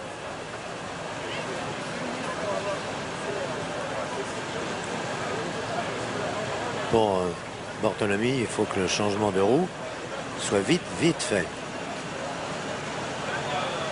Il n'a pas eu vraiment de chance. Alors peut-être les trois autres vont-ils le reprendre. Et Durand qui baisse l'intensité de ses relais. Il ne faut pas se retourner là parce que Bortolami a été victime d'une crevaison. Bon, c'est malheureusement les circonstances de course. Et il y a peut-être maintenant un coup à jouer alors que les trois sont à 10 km de l'arrivée également. Patrick, oui. 50 secondes pour les poursuivants. 50. Et Bortolami donc n'est toujours pas rentré. Et non, donc c'est 3-1-3 maintenant. Trois hommes que voici, Hodge, Durand, Serpellini. Et derrière, un homme intercalé, donc victime d'une crevaison, Bortolami. Puis trois contre-attaquants, Colotti, M et Chiesa. Patrick, oui. Et une chute encore à l'arrière, celle de Roberto Petito, qui a longtemps glissé sur la route. Il est à terre pour l'instant, soigné par le docteur Porte. Et il n'est pas reparti. Oui, Jean-Paul. Et ça descend encore. 40 secondes pour les poursuivants. Ah oui, c'est pas surprenant. Les poursuivants qui vont fondre sur ces 3 hommes maintenant, les voici. Peut-être vont-ils avoir Bortolami en point de mire dans quelques instants. C'est Jean-Claude Colletti qui mène devant Chiesa et devant N. On va assister à un final passionnant là. Christian N avec Chiesa, avec Jean-Claude Colletti qui vont fondre sur Bortolami. Et peut-être ensuite sur les 3 hommes de tête. Il reste moins de 10 km. Tout est possible. Le vainqueur de l'étape attaque devant, attaque Régis Forestier. Attaque de Jackie Durand comme on l'avait pressenti tout à l'heure. Attaque de Jackie Durand sur la droite de la route, il ne se retourne pas. Ça a l'air bien parti car Hodge hésite à faire l'effort. Hodge doit absolument faire l'effort maintenant s'il veut aller chercher le champion de France à l'entrée de la Magdeleine. Mais Serpellini ne fait pas l'effort. Très bonne opération pour Jackie Durand. Peut-être Serpellini se décide maintenant à accélérer à la faveur de ce rond-point. Jackie Durand va peut-être gagner un petit peu de temps encore. C'est parti, il y a une longue ligne droite, ce n'est pas le terrain idéal. Mais c'était bien de partir comme ça à 8 km de l'arrivée. Serpellini ne fait pas l'effort, Stephen Hodge non plus. Il dit qu'il n'a pas la force de le faire. Jackie Durand a-t-il la force, lui, de continuer son attaque? L'écart ne grandit pas très vite sur cette longue ligne droite. Pas beaucoup de réussite pour Jackie Durand de se trouver sur ce terrain peu propice aux attaques. Mais Hodge ne réagit pas pour l'instant. Sans doute Serpellini va-t-il attaquer maintenant? Voilà, il tente de le faire pour revenir sur le champion de France. Un Français seul en tête de l'étape du Tour de France entre Bergerac et Cahors. À moins de 9 km de l'arrivée, Serpellini et Hodge tentent de revenir sur le Français qui a une petite centaine de mètres d'avance. Il faut absolument virer là-bas au bout en tête car cette ligne droite ne favorise pas du tout l'offensive du Français. Difficile, mais Hodge ne me semble pas très frais. C'est bien parti pour Jackie Durand, mais il y a encore là-bas une longue ligne droite. Il part en costaud, Jackie Durand. Et voilà, Serpellini sait maintenant qu'il faut réagir, mais il n'a pas la force de se lancer dans une véritable contre-offensive. Le Français Jackie Durand est seul en tête. Serpellini ne lance pas véritablement la contre-attaque, mais attention, dans quelques instants peut-être au retour de Bortolami ou des 3 contre-attaquants. En tout cas, Robert, je crois que c'est bien parti pour le Français Jackie Durand. Ah oui, comme vous l'avez précisé, on pouvait imaginer qu'il agirait comme ça. Un Durand avec un maillot de champion de France en tête sur le Tour, ça vous donne des forces. Et là, comme par hasard, celui qui était le meilleur derrière lui n'a pas pu récupérer 30 secondes après changement de route, c'était Bortolami. Repris par les contre-attaquants Jean-Claude Colletti, N et Mario Chiesa. Ils sont 4 donc lancés à la poursuite de 2 hommes, Hodge et Serpellini. Mais le plus important, c'est que là-bas, tout là-bas au fond de la ligne droite, alors que Bortolami là peut vraiment rager parce que lui n'aura sans doute pas laissé partir comme ça Jackie Durand. Malchanceux Bortolami qui laisse pour l'instant partir Jackie Durand. Aura-t-il la force de champion de France qui s'est marié il y a combien, 2 semaines aujourd'hui à peine? Eh bien, son épouse doit être là à 6 km 500 de l'arrivée, 5 km 900. Elle doit vibrer avec nous maintenant. Jackie Durand, le champion de France, qui offrirait ainsi au Tour de France la première victoire française. Jackie Durand seul en tête. Mais attention derrière, lorsque les hommes se seront réunis, ça va aller très vite entre Bortolami, Hodge, Serpellini, M, Chiesa et Colletti. Jackie Durand va devoir faire un truc, comme on dit, pour résister au retour des contre-attaquants. 6 km, c'est long, c'est très long, Robert. C'est très long, bien sûr, mais c'est un petit peu la spécialité préférée de Jackie Durand. Sur les fins de course, il est toujours extrêmement redoutable. Et quand il parvient, comme c'est le cas aujourd'hui, jusqu'à 10 km de l'arrivée en compagnie de 3 hommes et puis un qui crève et qui n'a plus qu'à lâcher les 2 autres, il préfère assurer son coup, c'est-à-dire partir de loin. Je crois quand même qu'il aurait gagné au sprint. Jackie avec Bortolami et Colletti. Ah oui, mais ils allaient revenir, ils reviennent derrière, Robert. Hein. Ils reviennent sur le groupe des 2, ils vont rentrer, je pense. C'est ça qui va être... regardez, regardez-les, voilà les 4. Ouais. Ils vont arriver sur Serpellini et Hodge sans doute avant l'arrivée, ici à Cahors. Et ce sera à ce moment-là bien difficile d'aller remporter le sprint avec ces spécialistes. Mais pour l'instant, toujours 2 hommes intercalés, Serpellini et Hodge, à 5 km de l'arrivée pour Jackie Durand. Je pense que c'est bien parti, d'autant plus que Jackie a la science de la course. Et il sait, non, il ne faut pas se retourner, Jackie. À 4 km 900 de l'arrivée, il faut aller à fond, il faut aller au bout. Avec Bernard Kilfen ici qui vient le renseigner et lui dire sans doute à fond jusqu'au bout. Le coup est bien parti. Superbe Jackie Durand, vraiment, qui a été champion de France il y a moins de 15 jours maintenant, qui a eu ensuite un peu de fatigue due à son mariage, donc au lendemain de ce titre de champion de France. qui s'est remis, qui s'est remotivé, qui s'est remis dans la course et qui a su être prêt au jour J avant la montagne quand il était encore temps pour lui, alors que Laurent Meusot est là et qu'il apprécie. Regardez un peu le style attaquant, les coudes un peu écartés de Jackie Durand. Jackie Durand qui va aller au bout, qui va aller gagner cette étape. Il l'a mérité en tout cas. Je ne dirais pas que les 4 autres, enfin les 3 qui l'accompagnaient toute la journée ou presque, ont été inférieurs. Mais Jackie, avec Barthelemy au début pour les relais, Jackie a été le plus constant, le plus efficace aussi. Une des grandes dates de l'année de Jackie, c'était le 26 juin à Fontenay-le-Comte. La victoire au championnat de France, la deuxième grande date à 4 km de l'arrivée. Ce pourrait être à Cahors ce 12 juillet. Le champion de France, le bleu, blanc, rouge, 2 jours avant la fête nationale. On est tout à fait d'accord de prendre un peu d'avance, d'autant plus que le 14 juillet, ce ne sera pas le Tour de France, mais le jubilé de notre ami Jean-Pierre Garuet qui doit être devant son écran. Jubilé de rugby, bien entendu, que nous suivrons en partie sur France 2, avec des coureurs cyclistes, avec des rugbyman, deux mondes qui s'aiment et qui s'entendent remarquablement bien. On sera avec eux le 14 juillet. Aujourd'hui, nous sommes avec le maillot bleu, blanc, rouge du champion de France, Jackie Durand. Bientôt, le panneau des 3 km là-bas tout au bout. Ce n'est pas encore gagné pour Jackie Durand, mais il faut aller au bout, sans se retourner. Allez, Jackie. Mais il ira au bout. Il est à fond, il est au sprint. Il n'a jamais autant donné sur une bicyclette.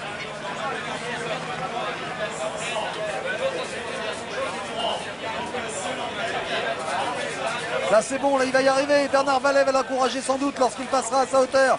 Jackie Durand a pratiquement, je dis bien pratiquement, course gagnée. Et on a vu tellement de choses dans ce Tour de France que rien n'est fait encore. Je répète que derrière il y a du beau monde. Il y a Colotti, il y a Haine, il y a Chiesa, il y a Serpolini, il y a Hodge, il y a Barthelemy.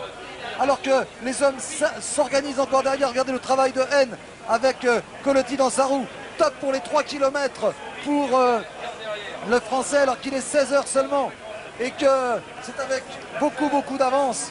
1 minute déjà, 1 minute d'avance semble-t-il, puisqu'il est passé aux 3 km lorsque les autres étaient à peine aux 4.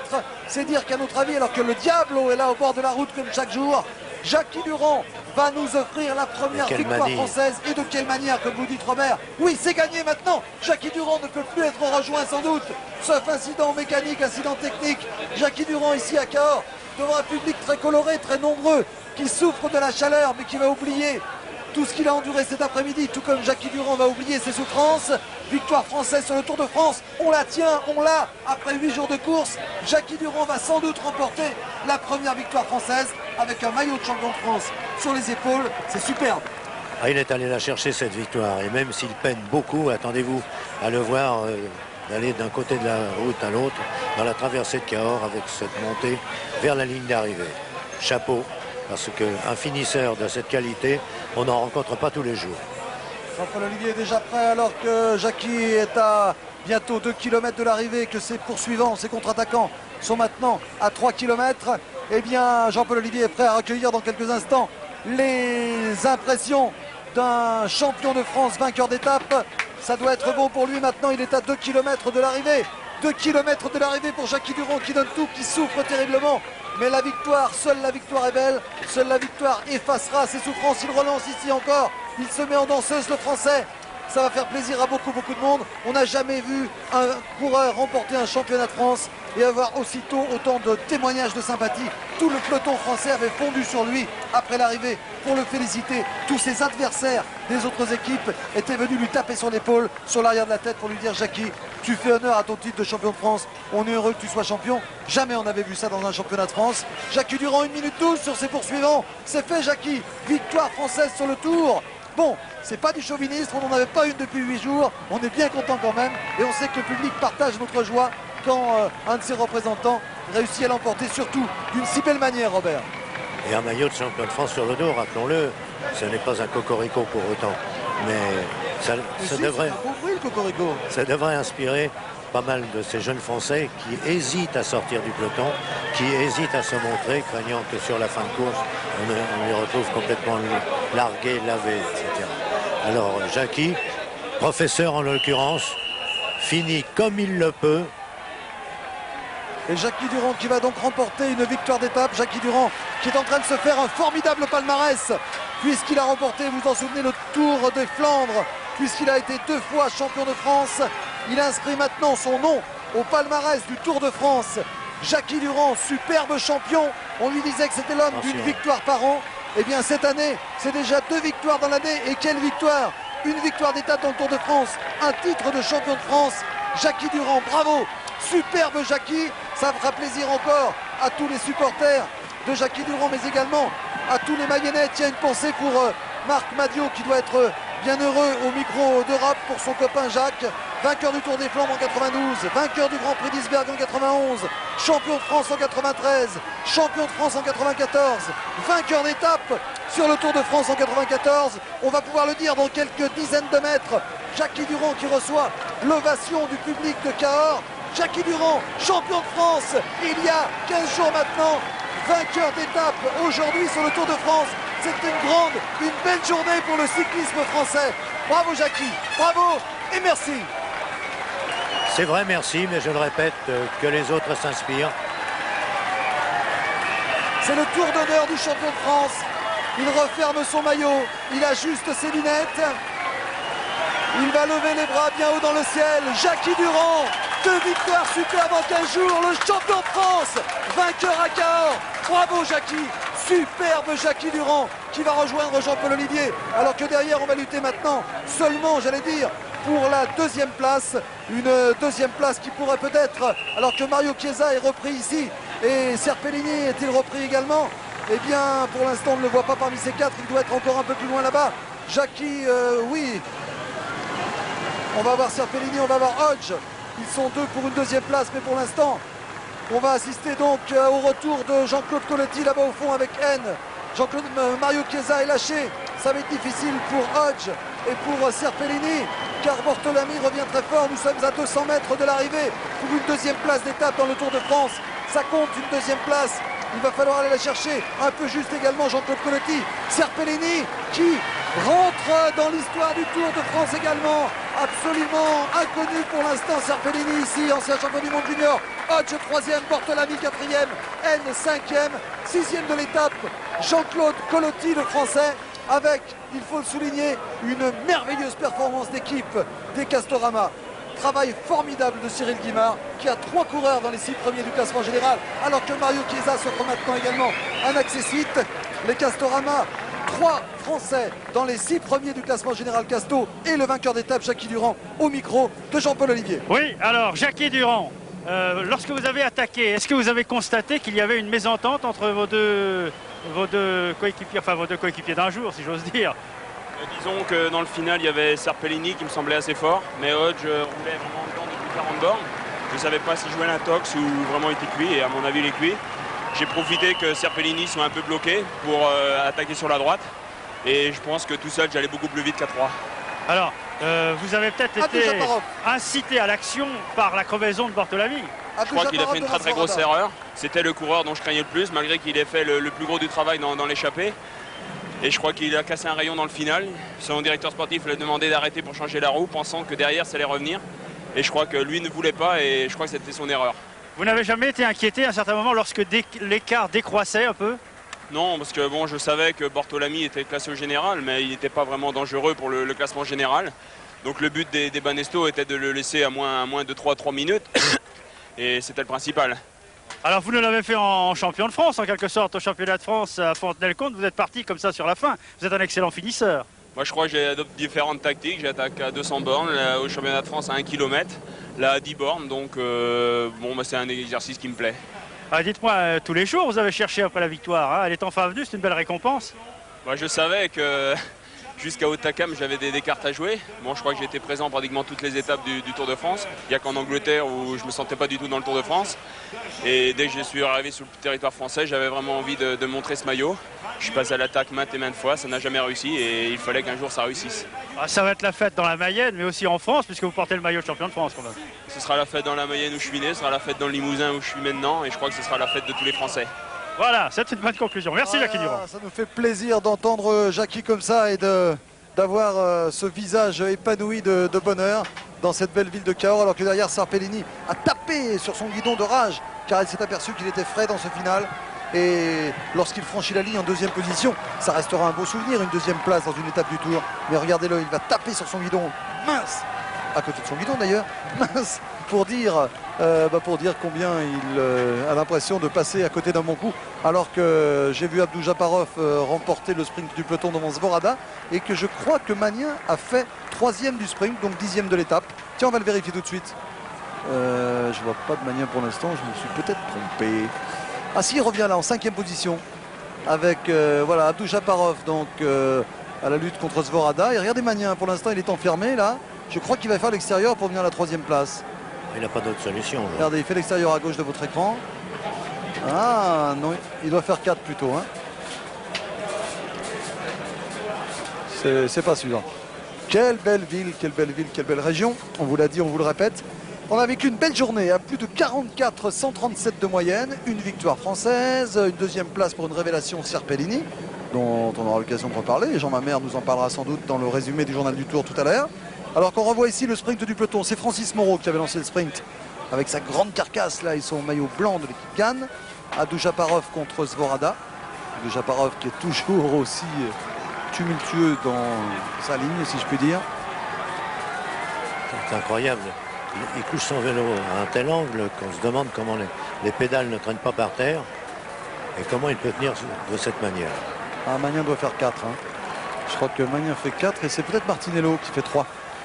De ce sprint, 44 de moyenne. Oui, 2 pour Zvorada. Oui, il fait 4, Magnin. Aucun doute. Et voilà. 4. Aucun doute. Voilà. On s'est régalé, on s'est absolument régalé. On va rester encore ensemble quelques instants pour assister aux remises de maillots et pour voir le beau sourire de Jackie Durand illuminer donc le podium de ce championnat de France. Tiens, voilà un beau ralenti de Jackie Durand, tout le bonheur du champion de France sur son visage, un petit regard à gauche, on claque des doigts. Jackie Durand donc première étape, Serpellini 2e, Hodge, Bortolami, N. Voilà donc le classement de cette étape. Alors qu'il fait de plus en plus chaud et que les coureurs sont arrivés très tôt. Alors qu'on retrouve Jackie Durand sur le podium à 16h10. Il va faire un tabac là. C'est quand même pas mal sur antenne, enfin France 2, Dupont et Durand. Ah, vous me l'avez volé. Non. Ah, j'allais le faire dans 4 secondes. Bah, répétez-le. Allez, encore une bise, oui, Jackie. Voilà, bravo Jackie. On a quand même le masque de l'effort. Hein. Ah oui. Là, le bonheur, mais aussi la souffrance. Tout le cyclisme est résumé dans cette image. Il était au maximum. Les 10 derniers kilomètres, on pouvait craindre pour lui, effectivement. Mais derrière, ça n'était pas tellement plus bruyant. Alors, il a forcé tout. Il est arrivé comme il a pu. Il s'est relevé d'ailleurs un peu trop tôt. C'est dangereux récidiviste parce qu'il perdra des courses comme ça. Il n'a pas à se relever. Mais Guimard lui fera la seule réflexion parce que c'est tellement gentil. Oui, vous me direz qu'il ne jouait pas le classement général. Il n'en était pas là. Mais ça peut être dangereux. Abdou Japarov se contente d'une place d'honneur avec sa victoire au sprint. Le ténébreux Ouzbek. Il va avoir une belle collection de maillots verts encore l'année dernière. Ah oui, alors ça, il n'y a pas de problème.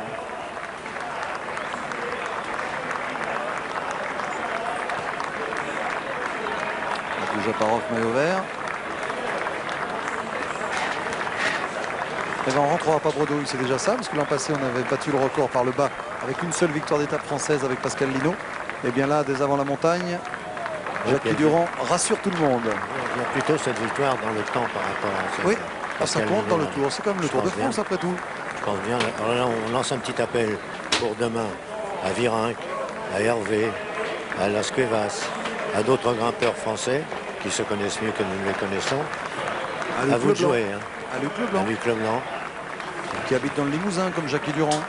J'espère pour sa part qu'il a revu un peu sa déception d'hier contre la montre. Mais Luc Leblanc, on le sait, s'il le veut, il le peut. Mais c'est à lui d'y croire d'abord. Le beau Miguel sur son podium, il mérite bien lui aussi de retrouver son maillot jaune. Son équipe a fait un très bon travail de temporisation, j'allais dire. Ils sont 3 sur le podium là. Ça se mérite de monter sur un podium. Hein. C'est vrai. Il doit être quand même heureux dans son fort intérieur. C'est pas possible. Oh bah, j'espère qu'il est heureux. Regardez, il va faire un beau sourire là. Voilà les sourires de Miguel. Ah, on n'est pas obligé d'éclater de rire, hein, c'est sa nature, c'est sa personnalité. C'est la force tranquille. Ça a déjà été employé, je crois, ça. Sûrement. En tout cas, ça restait à trouver. Regardez le beau sourire de Miguel. Première épreuve difficile demain dans Hautacam et ensuite les épreuves de montagne. Mais Miguel nous fait grosse impression. Miguel, attention demain à Rominger, à Capucci, à Mera. Et qu'est-ce qu'on peut ajouter comme autre grimpeur? Oh, bah, ceux qu'on a donné tout à l'heure. Hein. Las Cuevas. Oui, de Las Cuevas, Le Blanc, Virin, tous les Espagnols, oui. J'ai Miguel Indurain ici. Allons-y. Miguel, comment se pasa el día de hoy? Un día difícil por la fatiga de la contrarreloj de ayer, ¿no? Oui. Recuerdo que ayer tranquilo, hoy partir a bloc, ¿no? C'est bien por el equipo. L'équipe a lavorado. Sí, el equipo un gran trabajo y fue bien. Merci Miguel, merci d'avoir parlé français et de nous avoir donc confié, oui, il dit que c'était difficile, qu'il a fallu beaucoup travailler en tête de ce peloton. Mais alors que Peter de Klerk reçoit un nouveau maillot à poids, eh bien, je crois que Miguel est conscient que les jours à venir seront difficiles parce que son équipe aura beaucoup de travail pour contenir les assauts. Aujourd'hui, les équipiers de Rominger, les équipiers de Las Cuevas avaient lancé un homme devant. Et c'est une bonne tactique, une bonne stratégie qui a déjà payé pour les Castos avec cette victoire d'étape. Voilà. Bortolami qui repasse donc 3e au classement général au détriment de Las Cuevas. Mais il s'agit que d'un épisode. Alors on a eu très chaud, on a eu très chaud, donc plus de 35 degrés sur cette tribune, là 37 exactement, on a mesuré ça tout à l'heure. Et bien on s'en plaint pas parce qu'on s'est régalé. Voilà, le visage de Jackie Durand va rester gravé dans vos mémoires. C'est un des bons épisodes de ce Tour de France. On s'est bien régalé, pourquoi? Parce qu'il y a eu des offensives, Tour de France comme on l'aime, avec donc ces 3 autres coureurs qui ont participé à l'échappée avec Jackie Durand et qui ont contribué à animer cette étape. On s'est régalé, on se régalera sûrement plus encore demain sur la route de Lourdes, Hautacam. Une montée très longue, très difficile dans le final, donc au-dessus de Lourdes. Ne croyez surtout pas une étape de moyenne montagne, c'est de la véritable montagne. Alors que je regarde qui va franchir la ligne maintenant parmi les attardés. Jean-Marc Lénoret. Oui, bon, on n'a pas pu le voir, c'est pas grave, hein, c'est pas très important. Pas de leader attardé, Thierry Blanco nous aurait prévenu.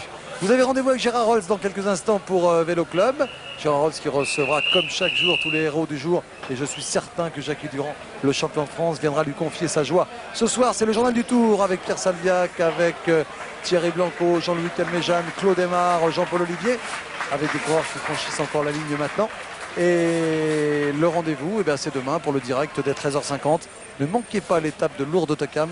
On va en savoir beaucoup plus sur les possibilités de tous ceux qui peuvent attaquer Miguel Indurain, de tous les grimpeurs notamment. Ne manquez pas le rendez-vous avec Gérard Rolls dans quelques instants. Merci de votre fidélité. À demain, 13h50. Bonsoir Robert. Merci, bonsoir.